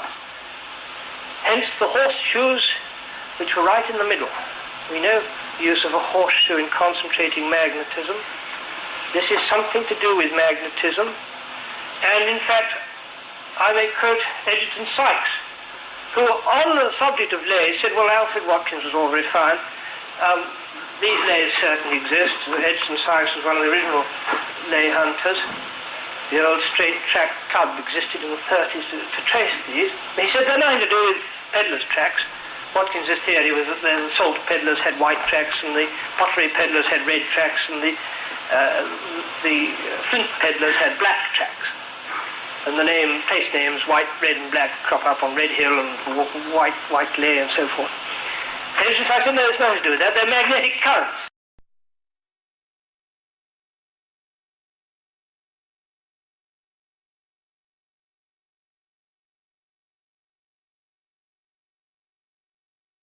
Fortunately for the theory, Aime Michel has an exceptionally well documented account of saucer sightings in France. And I picked 3 of these places where the falling leaf maneuver was recorded. Now, Aime Michel says the falling leaf maneuver is always identified with a change of direction. When a saucer is travelling along one straight line, stops and changes to another, there it does a falling leaf. This is something I used to do in a little tiger moth. It's quite against the rules. You simply stall the aircraft and stop it spinning. It doesn't drop straight away if you kick the rudder, and it goes like a leaf. Drop a penny into a swimming bath and it's falling leaves, doesn't it? It does not go straight down. Drop a flying saucer into our atmosphere, unsupported. It will not drop directly. It is an aerofoil shape, and it will falling leaf rather than stall. So, off I went to France, to 3 places where Aime Michel recorded falling leaves. And the first place was Mersange in Burgundy, and I hadn't seen many Scots pines for quite a way. So as I drove in to the village, which is beyond the trees there, late one evening, I had the thrill of my life to see 1, 2, 3 Scots pines on the corner of the village. Now it so happens that is the corner of the village where the flying saucer was seen. And so I went to bed very much content that a journey of 1,000 miles or so had been worthwhile. I went on to the Jura, up into the high borderland with Switzerland. And I went to a village called Frasnes, named by Aime Michel as the place where a flying saucer was sighted. But I couldn't find anything that looked like a clump of pine trees. I was very fed up because my theory was falling to bits. So I got out my Michel and I read it up, and of course it was not Frasnes at all. The party was travelling towards Frasnes, and in fact saw the flying saucer close to Dompierre on their left. So I turned off at Dompierre and went in the direction indicated by left. And there on the hilltop was just what I was looking for. They only had one snag as far as I could see. There are 2 sorts of pine trees. 2 basic sorts, perhaps I should say. There are many sorts, but 2 basic sorts. The Pinus sylvestris, which is the true Scots pine, the ancient one, and the Pinus nigra, which is a more conventional pine. It does not have the red bark and drop its lower branches in the same way. And this clump, well, I couldn't complain about this clump of ground. It looked pretty good to me. And the pine tree sitting on the corner, so I took my photograph from over here, and then I went up close. As I went up close, I was delighted to see 2 things. First of all, inside the clump were the Scots pines mixed with the Pinus nigra, and holy ground again. Someone had identified it as such with a little Madonna, and there's a little grotto built round it. So I think 2 scores. This is the place where the flying saucer changed course. Whether he was actually hovering over the clump for the purpose of deriving some energy from it, or from the ground under it, whether it was a navigational point, and he actually looked out of the flying saucer, yes, that's Le Tertre down there, we're all right, chum, let's go off on the other lay, or whether some instrument on board records crossover point between northwest lane number 16 and southeast lane number 51. You know, the named numbered thing again. I do not know. I'm simply following the best evidence I can. I then went off to the banks of the Rhine to a little pair of villages, Nifer and Caen. And it was very late, and I drove into Nifer, and I drove along the road to Caen, and I was fed up that there was nothing like a clump or a tumulus or stones either side of the road as I drove. And I parked the car in the woods, rather disconsolate, and spent the night there. And woke up in the morning to see plink-plonk all along the sky. The place was a mass of Scots pine. Which particular clump the sources were identified with, I do not know. I didn't see any particular clump, but they were there in large numbers. So let's say 2.5 scores out of a possible 3. If the lay, or the magnetic current, we say, if the magnetic current pushes sideways, the very shape of the flying saucer tilted up like that will give it necessary lift. It's a simple aerodynamic lift, and it would only work within the atmosphere. And I think you'll agree that this type of flying saucer is for atmospheric travel only. The big ships come down sufficiently within the atmosphere to launch these smaller ones, and that if they do, as Adamski says, drift along magnetic currents, not scar along with power, but simply launch like a raft into the magnetic current, then this is what is happening.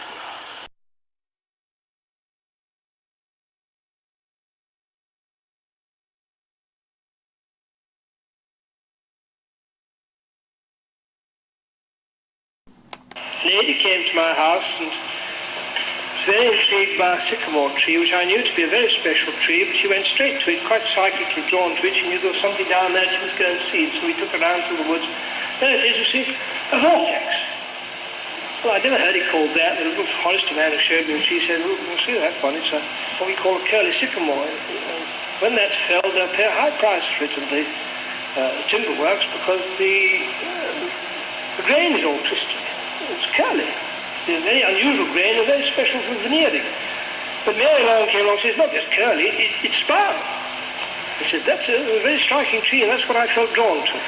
Well, I take Mary Long with a pinch of salt, but next week she was back again, and she said, "Look, I've had a very important mental communication. This is the centre, right where you are, and that tree is the centre. Now, if you marked on a map the line went through here, 6 degrees north of northwest, and cut round in a clock, the 12 hours of the clock, you will find 12 magnetic centres, healing centres. It's up to you to go and find them. They're on those alignments. You can't do that sort of thing.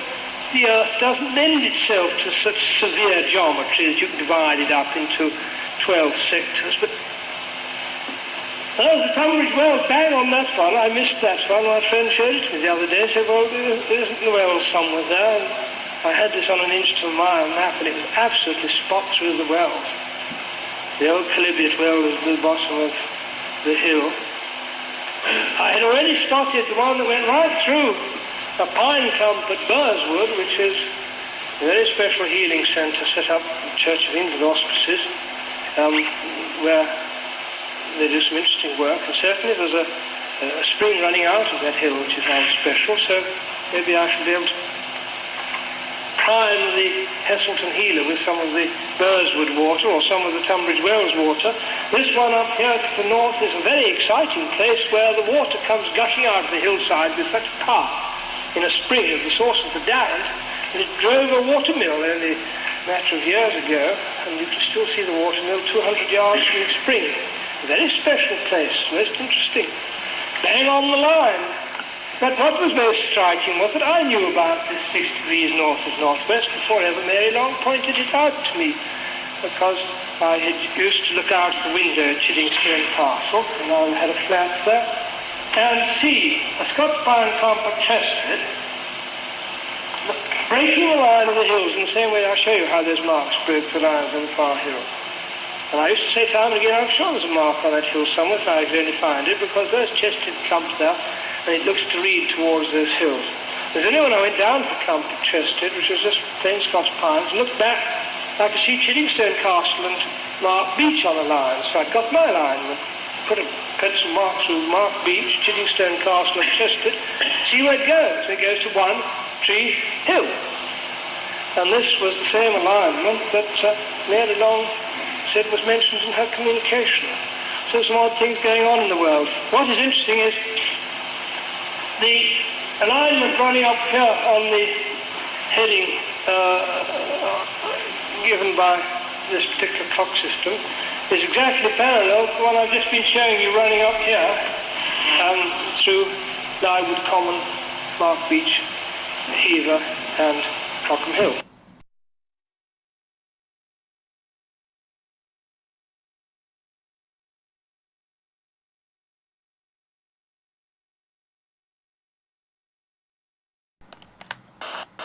I told you I'd move on down to Glastonbury. This is my home ground. I was brought up in a town called Langport, and my nanny was Ovid, whose granny had sung to Cecil Sharp. What she sang about, among some other very rude stories, which her son and the father of my nanny was forbidden to sing, but which was not taboo for old Granny Ovid, who didn't mind. What she sang was, for instance, the Somerset Wassail, about the goat dog of Langport who burnt his big tail. And the goat dog of Langport is an effigy on the ground. His nose is at Alfred's Castle, otherwise Borough Mump, and he travels along the River Parrot, and Langport is somewhere in the middle of his flanks, and where his tail is marked by 2 streams running either side of a drove. I used to walk along the drove, and it's called Wag Drove, spelled W-A-G-G. This dog effigy is outside the main circle, plotted by Mrs. Maltwood, whom I had the greatest of good fortune to meet when I was in Canada.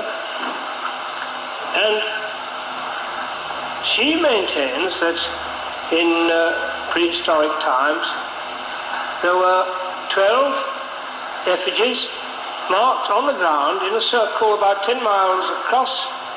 These effigies are up to 3 miles in size. The lion is very obvious. There is a bull's head, he doesn't have a body. There is a ram who has a body. There are certainly 2 fishes, quite unmistakably. In fact, you've got the signs of the zodiac. You have the Virgo. She is outlined by water, whereas most of the figures are outlined by roads, footpaths perhaps, that grew up into roads, so that perhaps you walked all the way around a particular effigy in the course of some particular month of the year or some particular practice of religious significance. But the Carey River outlines this Virgo figure. The Carey River travels around here and meets the tributary which comes down her back, and it's a job to find exactly. This is straight out of Mrs. Maltwood's book, this particular slide. As you might read it there, I think you'd say that was her nose and that was her chin. But you could also, I think, read it as 2 little clusters of farms as being eyes. She's got her head turned round like that, perhaps, and wears a sort of wimple with a pointed cap. And this thing is only the cheek of the wimple that is showing. But what is interesting here, to come back to the subject of layers again, she has her breast very clearly marked. I drove into the little village of Babkerry, and I was looking for this tumulus there, marking the breast. And I went up to a cottager and knocked at the door and asked, remote out! I rightly don't know where it is to. Well, Mrs. Turvey does, so we went round the corner, and there was Mrs. Turvey, who said, it's just down the road round the corner. So I went off and took a picture. I think that's the next slide. Just before this goes off, this is a sheet of corn that she's holding in her hand. It's been chopped off and set alongside her. This is taken straight off the Ordnance Survey map, and it's another piece brought in. So she's holding out a bunch of corn. I call this creature Mother Carey. There's no legend about Mother Carey and Mother Carey's chickens. The mound of Glastonbury Tor is the site of the Aquarius figure, the water carrier. He's not a man carrying a pot, he's a bird. And the bird appears in Mrs. Maltwood's theory to have his head turned round so that he's actually carrying the waters of healing, which are in the well. It's not truly a well, it's in fact a spring with a well-head house built round it. But that's a quibble. This is the beak of the bird.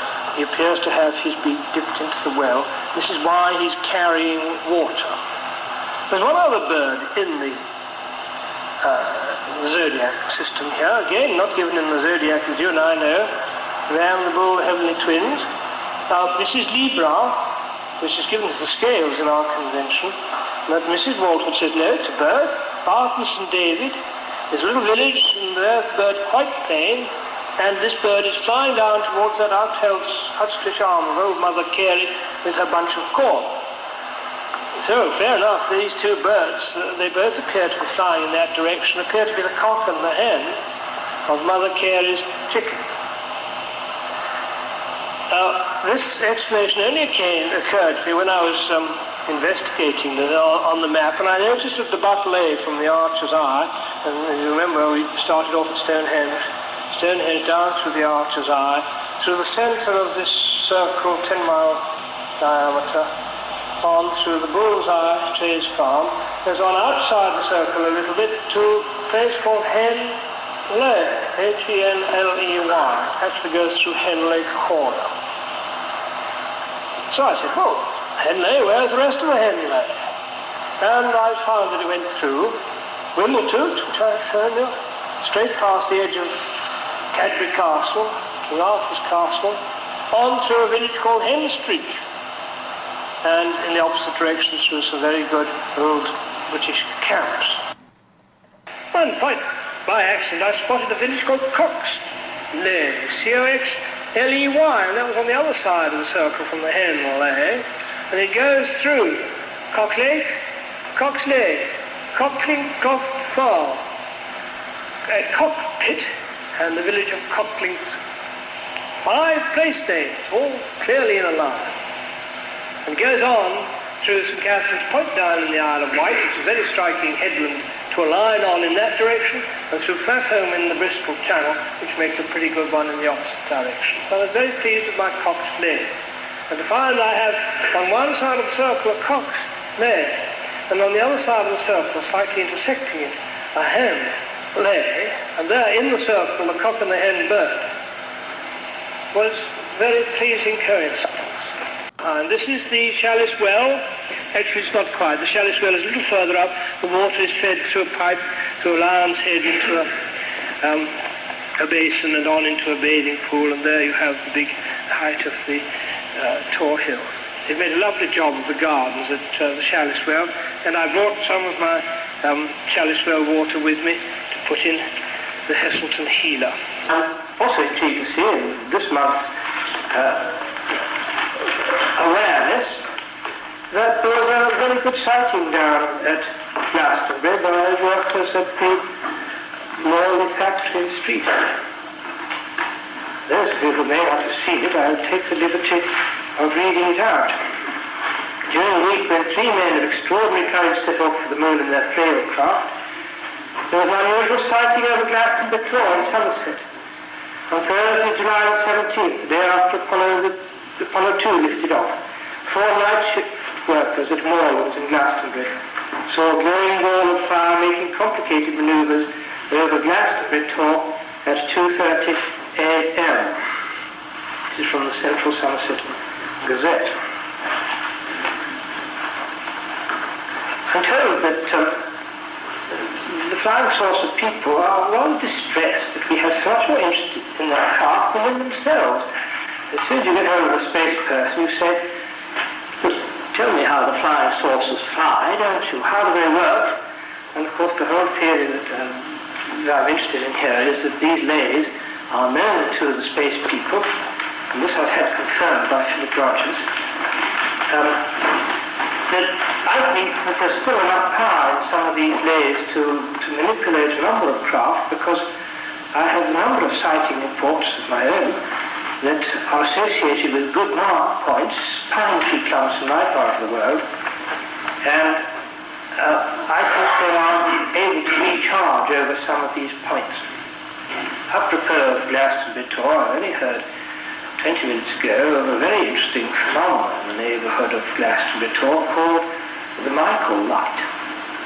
It is possible to see under certain circumstances, in certain conditions, a bluish glow throughout all the neighbourhood round.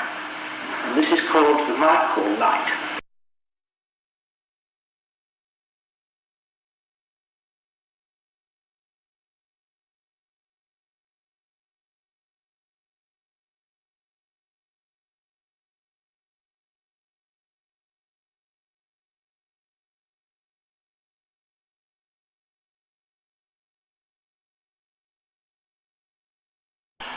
Now we go off to America, and this is one of the most striking, astonishing things that has happened in the saucer world, and I'm very much surprised that more isn't made of it.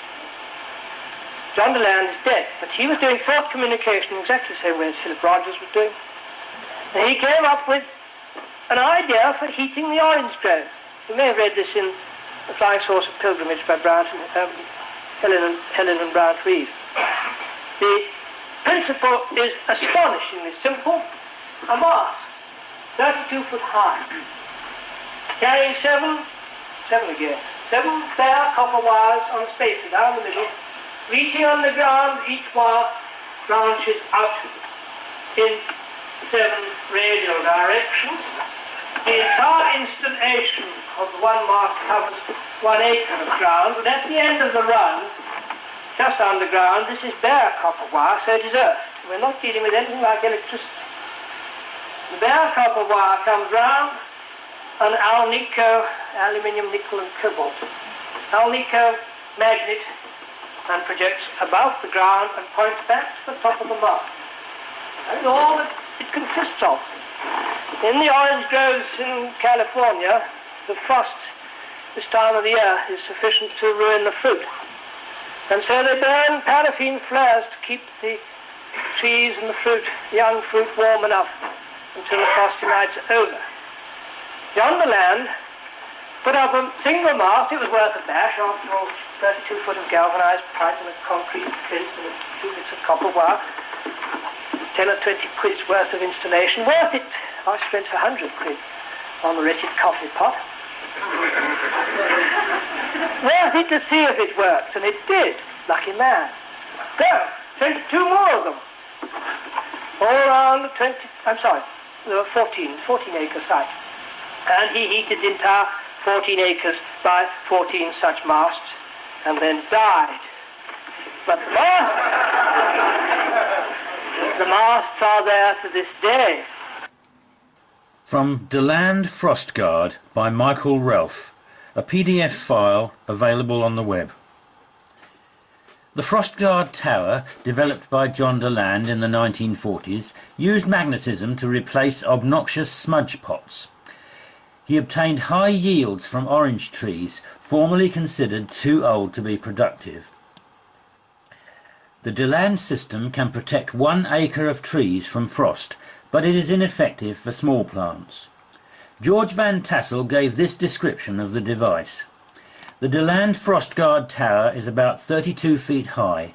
It is composed of 3 12-foot lengths of standard galvanized steel pipe. The lowest section is 2-inch pipe, set 3 foot deep in concrete. On top of this, a 12-foot section of 1.5-inch pipe is screwed on by means of a reducer. Above this, the top section of 12-foot pipe, 1 inch in diameter, is screwed on by means of a reducer. Resting horizontally atop each reducer and at the mast head is a 1 foot diameter disc of waterproof 3/4 inch plywood. Near the outer diameter of each plywood disc or collar is drilled 7 holes. These holes are parallel to the centre mast and are equally spaced around the diameter, 51.5 degrees apart. Beginning at the top of the mast, with an extension of 6 or 7 inches parallel to the ground, 10-gauge bare copper wires are run down through the concrete foundation's outer edge. From there they branch out in 18-inch deep trenches to a distance of not more than 144 feet from the mast's centre. At this point each wire is wrapped several times round an Alnico V permanent magnet. The end of each wire is brought above ground and pointed back towards its other end on top of the tower. The magnet is given a coat of plastic to protect it from rust and to hold the windings in place. The trenches and magnets are covered with earth. The 18-inch depth is to protect the wires from cultivation. They must remain uncut if the system is to function. One wire on the tower, and hence in the earth, must point towards magnetic north. The placing of this first magnet must be done very accurately, and the others should be accurately placed. The magnet sets are inclined towards the mast at 34 degrees to the surface of the ground, pointing the buried bar magnets towards the north magnetic pole, but also setting them so they point or tilt towards the central mast gives a skew to the flux or flow of energy. This system has protected orange groves when temperatures have fallen to as low as 20 degrees Fahrenheit. The system does not alter the air temperature in the grove, rather it seems to affect a condition in the plants themselves, so that lower temperatures will not induce freezing. Fruit laying on the ground will freeze. Article from George Van Tassel's book, When Stars Look Down. I recently spent some enlightening hours with two wonderful people. One of them is Mrs. Hazel Deland, the other is Mrs. Eva B. Hibbs. These two women live in Riverside, California. Mrs. Deland is the widow of Mr. John Deland. John was an amazing man who lived to perfect the Deland magnetic control.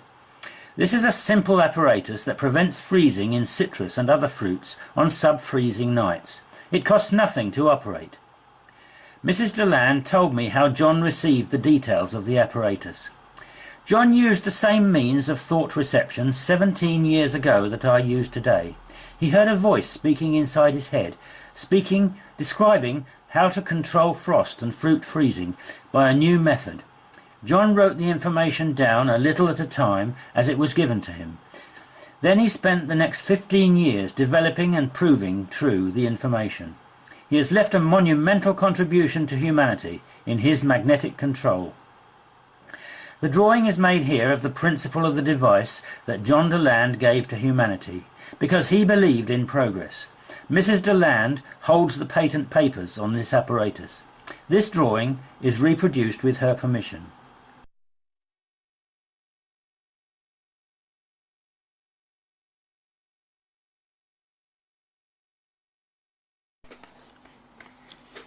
This is a compilation of various written details which Tony gave about the coffee pot, mostly from a diary which he kept during the period that the details were being received. No drawings have survived. On Sunday evening, September 20th, 1959, we had seen our visitors Bernard Byron and Nigel Stevenson off to the train and had ourselves to ourselves again. Philip suggested a session, as he calls it, and I lay on the bed we had brought down for Bernard. I got a picture in my mind of a rhomboidal shape with a gap at the top, and Philip immediately said that she, Selina, must be giving me details of the coffee pot.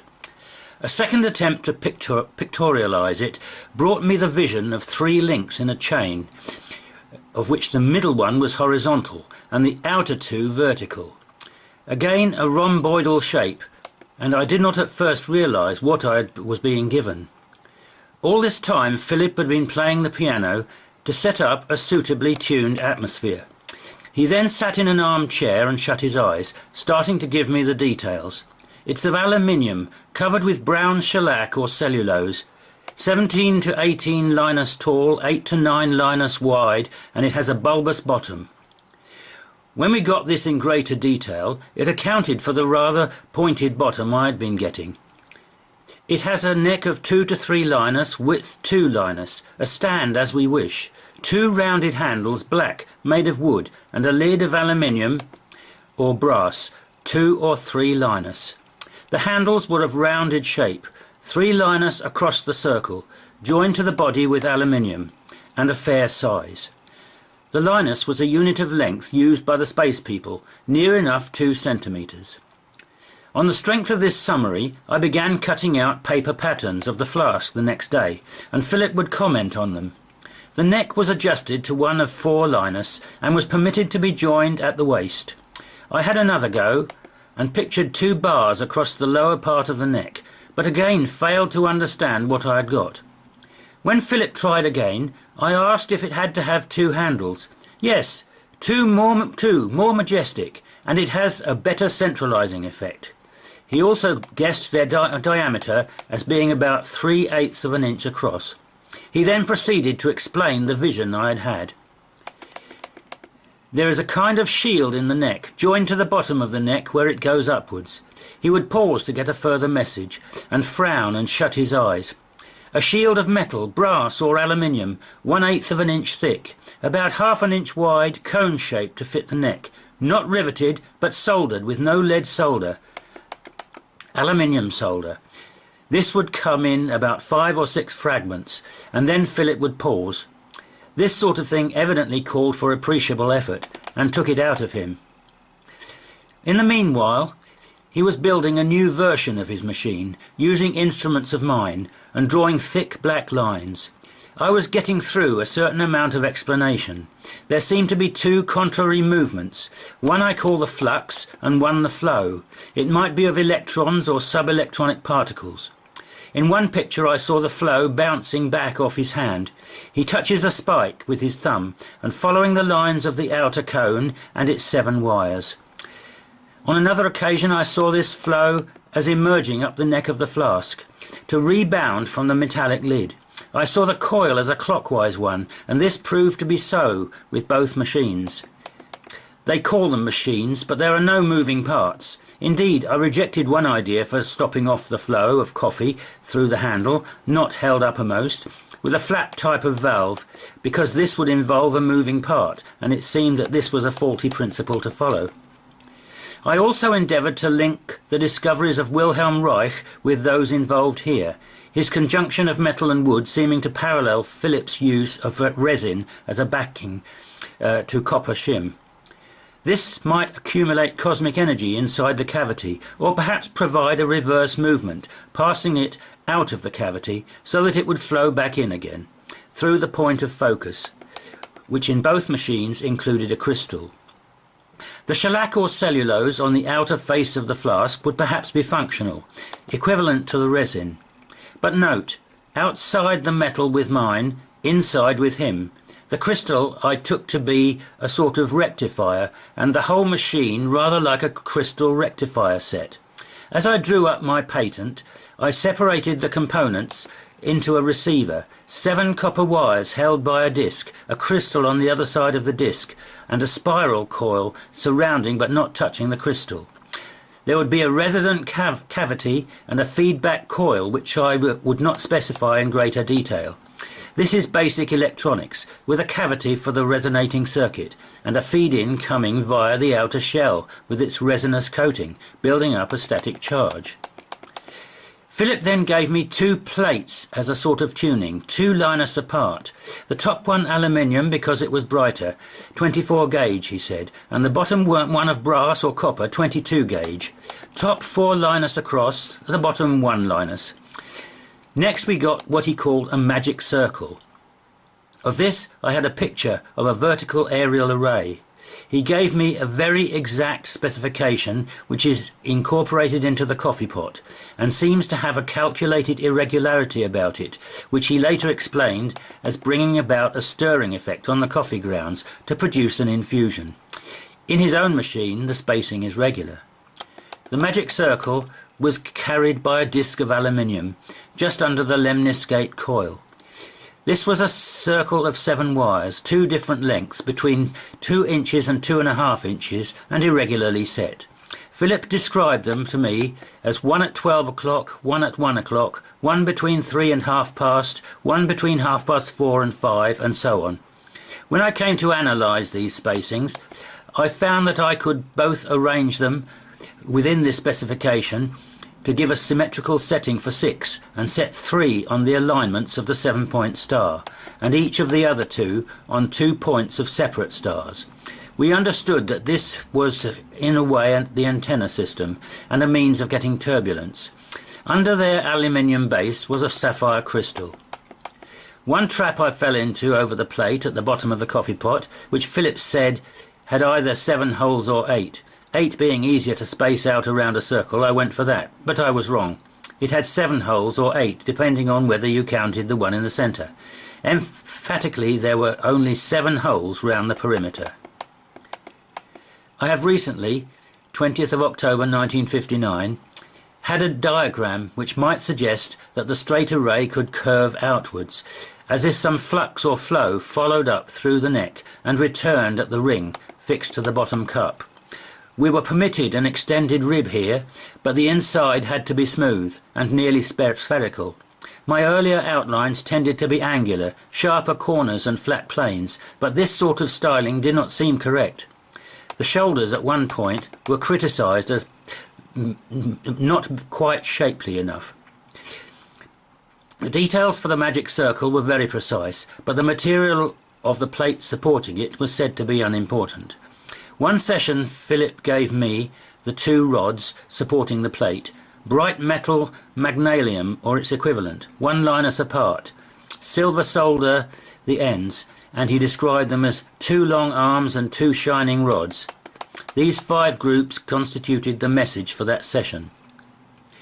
Then we had it that there was a coil at one side of them, supported on the outside sphere, not connected with them, more or less on the same level with them. I got just a bracket shaped like a flattened S, fixed to an insulated ground. I do not yet see what this refers to.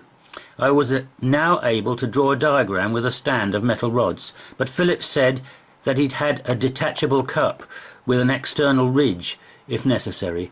I asked how to fix the tuning plates. Top plate screwed with a ring of laminated mica to help us join it better.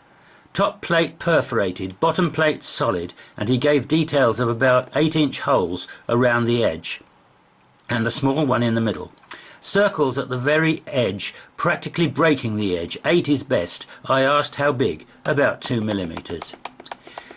We then had a general natter to correct our picture, and it seemed as if the cup was spherical. The bottom of the flask we already had as a sphere, hence the bulbous effect Selina gave us, a dome-shaped bottom cup.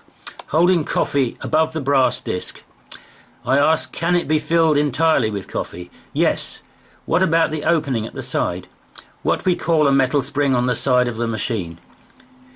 I endeavoured to keep it up with the information by taking notes longhand, but the final detail was given in a train, and I had to remember it, the shape and placing of the spring, which seems to act as a feedback device. We asked if this was all, and were told it was enough to be going on with. Philip returned home, and I had a general picture to my mind, which I interpreted as half ellipse at the bottom and a welded wire stand. In the meantime, I had got by letter the diameter of the magnesium rods. I understood that dural would do as well, and now had the diameter. Also, that the base of the magic circle should be aluminium, silver soldered on. Philip also mentioned that his friend Winifred Gravel had seen the shape of the coffee pot, and had a drawing of it. I wanted to see this drawing before finishing mine. It turned out to be vague as to the profile of the flask, but gave a low stand under the bottom cup, and there was the suggestion of a spiral coil and the 7-wire array. Philip was very tired and left it to me to make the contact at first during several sessions.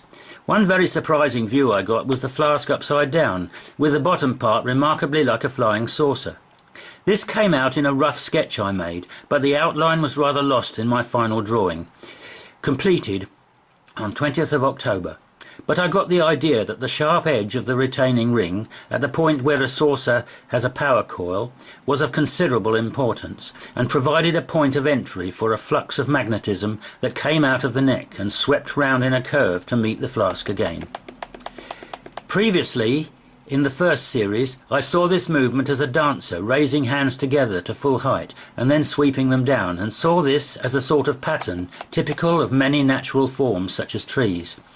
Also in this first series I got a three-dimensional picture of the feedback coil, clearly showing me that two wires crossed in my view of the coil, but were not contiguous, one being further away from me than the other. I was expecting a coil, and there was an induction coil to come in the second series. Winifred had shown it in her drawing, and it had appeared in my earliest sketch, so I doubted what I had got till Philip reproduced it.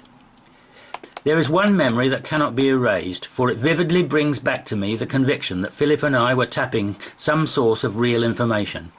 Philip, in describing some of the interior heating mechanism, mentioned that there was a coil there, but as he was getting rather tired, proposed that I should take over the reception. I then did so, relaxing and making my mind a blank. What I saw was a figure of 8, with a three-dimensional twist, so that the wires did not actually make contact as they crossed. But to my way of thinking, having been a wartime radio officer in the Merchant Navy, this was not a coil. So I said to him that I had got something, but it was not a coil, and suggested he continue again. He sat back. "Ah, yes, there's a lemniscate, a bit larger at one end, so that one lobe is 5 linus long and the other 3 linus. Gap between the wires at the crossing 1 linus. A lemniscate is a figure of 8 with a quartic equation I could name." He had got the very thing I had seen and put dimensions to it. We went into the question of security and were told to put a mesh in the neck. I was bothered about the airlock in the neck and suggested hollow handles, which was considerably appreciated. Then came precision details from Philip again, exactly how to make and fasten the induction coil. He said that Selina was slamming it through, the details. I asked how I was to keep in touch when he had gone, as my thought communications had not been notably successful in his absence. He communicated that somebody else was to be put on the job of getting through to me. So as soon as I was on my own again, preparing the working drawing, I began regular sessions to the accompaniment of César Frank's symphonic variations. I tried to vary the music, but felt very ill at ease. So every weekday, for half an hour, it has been the same 4 records, while I lie on my bed and get the pictures through. I began on 12th of October and got the idea of hammering the brass plate into a recess in the cup. 4 handles a possibility, the idea of a lower bass as correct, and the word Mskaya. It might be Amskaya or Imskaya. On 13th I saw brass lid as a reflector, ears on the shape of the handles. On the 14th a hyperbola and its focus. This might refer to the cup, which I had as a hemisphere. On the 15th I wanted my contact's name, and I felt it was given by a phrase in the music with the rhythm v-v-v-v. A variety of images seems to come, always rather simple, often upside down. A limacon with the central lobe further off in space than the nearest one. I called my business Limacon Designs. A series of lines indicating fields of force round the 7 wires. The crown and brim of a hat, as it might suggest the shoulders and top peak of the flask. An idea that the shield might be more sharply conical. A cusped edge, which I took to be an improvement in the toothed edge that I had in mind for the periphery of the lid. A crater shape and various curved shapes which seemed to indicate the stand, and the suggestion that I was designing this flask, so my version of the design was being made up in space to compare with it and give modifications. This last is a flattering thought.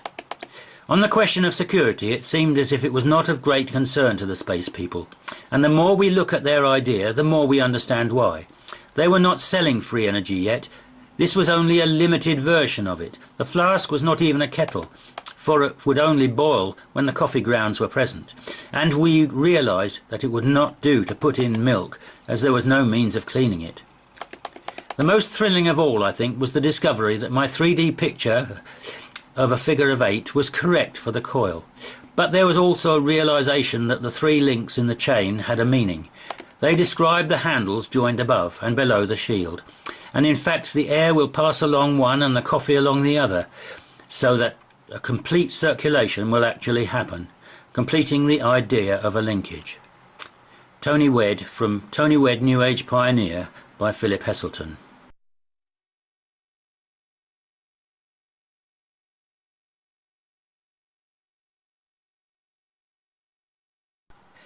Howard Menger, in his book From Outer Space to You, shows a photo of a free energy motor, without referring to it at all in the body of the text. He does, however, describe getting a shattering result from an experiment with a little disc, which he was unable to repeat. The photo shows a 3-ball affair with a spidery stalks emerging from a boss at the end of a spindle. The spindle runs in 2 bearings in a U-shaped chassis and has another disc or cylindrical object at its centre, and the whole thing is small enough to be held in the palm of the hand.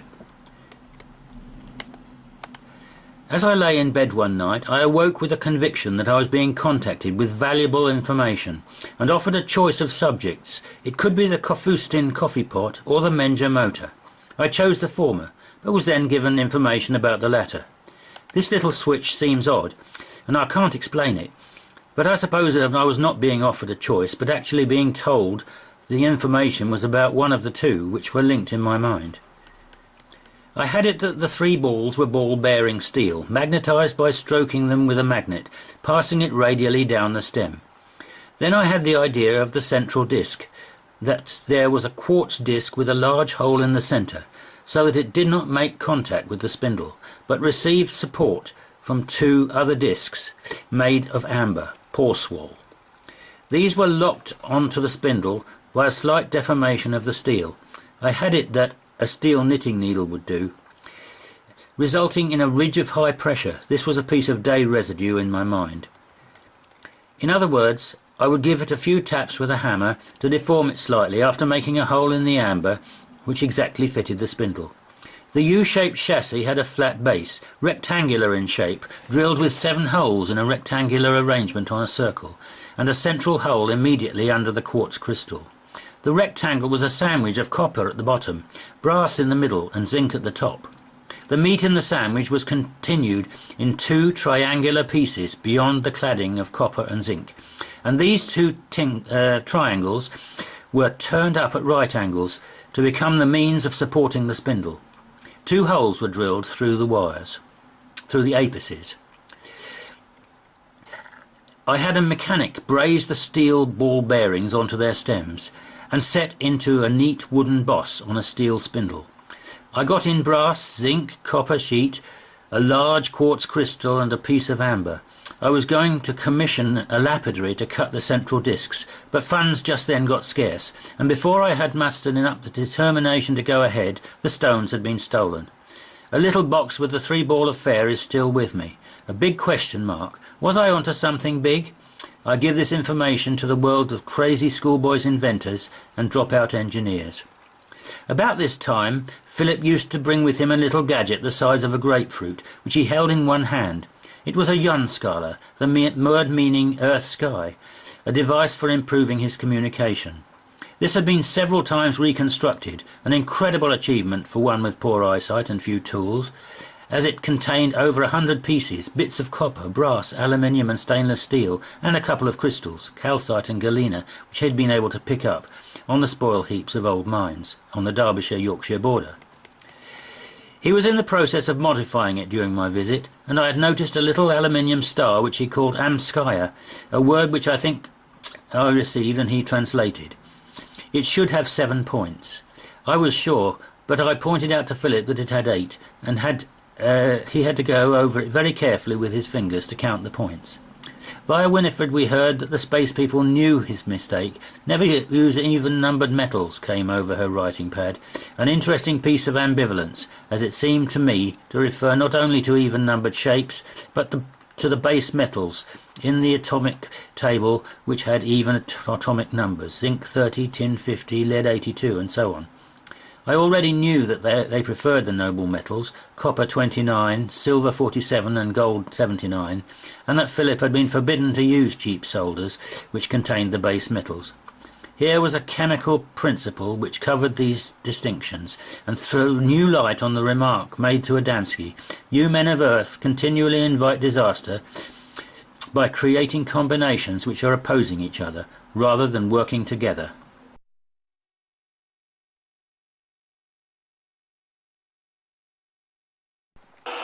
Gives you the name of allotechnology, A-double-L-O, being the Greek suffix meaning other. This other technology I want to discuss tonight, I don't know about. I wish I did. But I know that it's important to find out about. And I think there are two sources we can go to.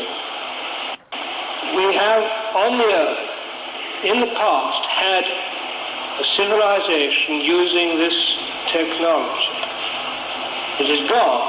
It's only remembered very vaguely and incomprehensibly by little things such as touching wood.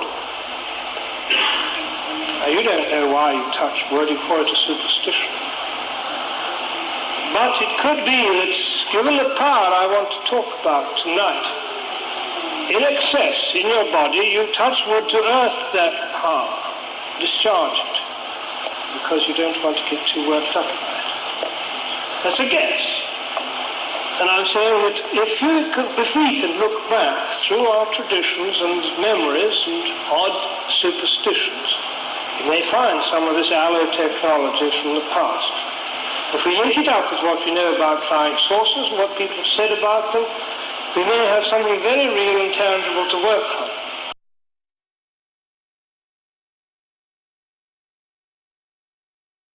They plotted the layers because they wanted to use the power.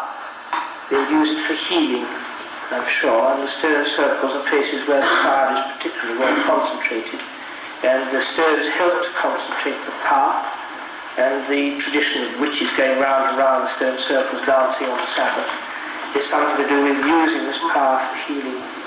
Yes, they all held hands and they all circled round a centre of power, some sort of psychic energy would flow around their bodies, which has been used quite recently by Ellie Ewan, who was using this for healing.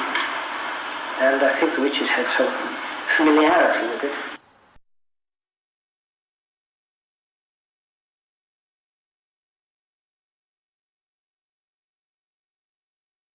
There is a machine that Wilbert Smith made, giving the telepathic information just the same as that, how to measure the binding forces, what causes mental fatigue and causes aircraft accidents. They know it all up there. They say, why don't you make one of these simple machines, put a nylon thread into it? Work it out yourself. And Wilbert Smith made one, and Australian chap whose name I forget has made one, and they've both found that it's possible to plot where the binding forces are reduced. So information is filtering through to us on this old technology. And they'll teach us, but I think we've got it here ready-made if we understand it.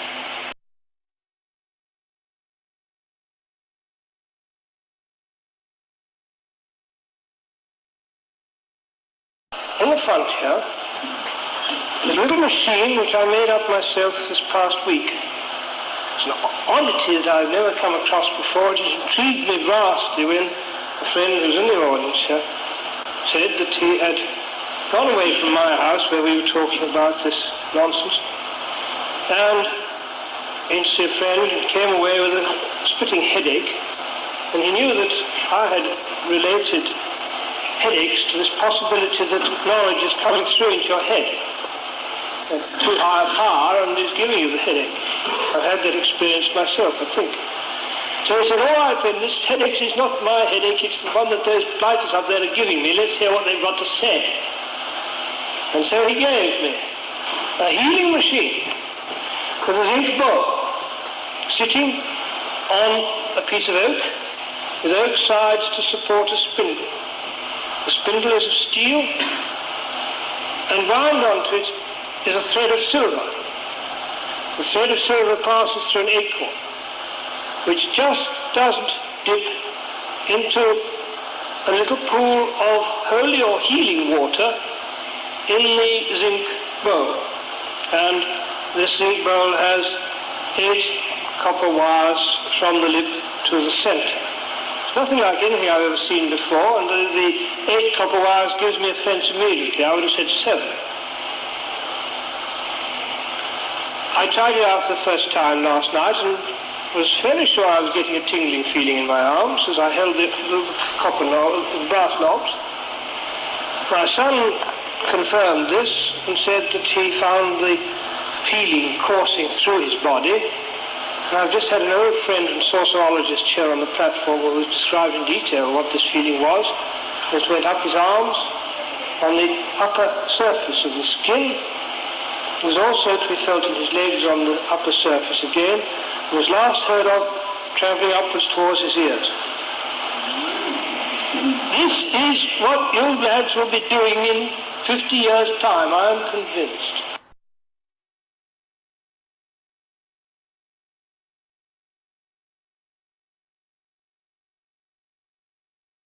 This one I'm sure works. The gentleman who made it is in the audience, and he says it's getting winter time now, and it's about time he went back to his Roswinger. He puts his feet on the soles, and he says it's as good as a kilowatt fire. But that wasn't the original intention. The original intention was a healing one. It was to stimulate blood circulation. Very complicated circuit, again, pseudo-electricity. You can see the feedback system, you can see the transistors, something like transistors. We have a calcite crystal here and a galena crystal here held in contact with a plate.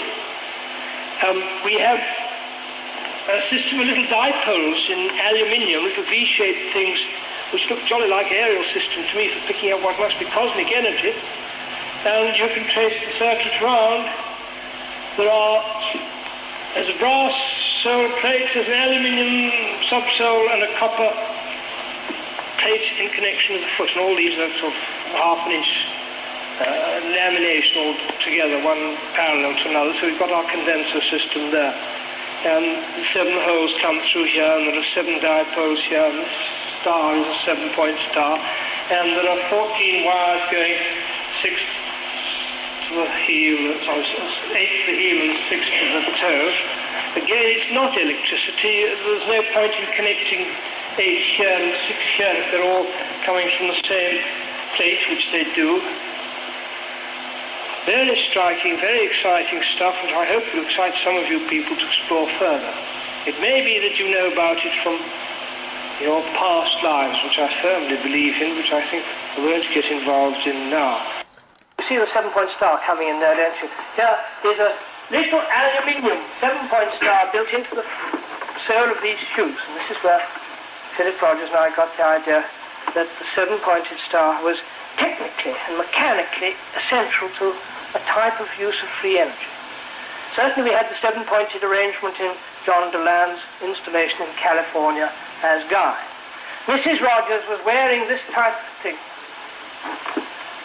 I would say wearing, perhaps that's a little misleading. She put her feet on the soles. Mr. Rodgers, as you know, is blind. There was one occasion in which I detected him with an 8-pointed star. And he was unaware that he'd cut an 8-pointed star. He thought it was a 7-pointed. It so happened that we did an astonishing mental communication. And they told him, look, you've got a fault there. It's an 8-pointed star. And he said, yes, I know about that. As soon as it's over, I'm going to correct it. They said to him, never use even-numbered metals. And I got as good as an electric shock. I heard that. What he had said was, never use even-numbered metals. He didn't say even-numbered forms. Philip Rodgers had built an even-numbered form, an 8-pointed star. And they corrected him, but they may have made a slip of the tongue. The even-numbered metals are the base metals, like lead and zinc. And I had heard from Philip that they abhorred these base metals. In fact, those who have read of The Boy and the Brothers will know that by handling these base metals, the boy used to get devils inside him and go completely berserk. His sensitivity as a medium was ruined by touching an even-numbered metal. The odd-numbered ones include gold and silver and copper. Curiously enough, brass seems to be exempt from that taboo. Brass does contain zinc. But they will accept that.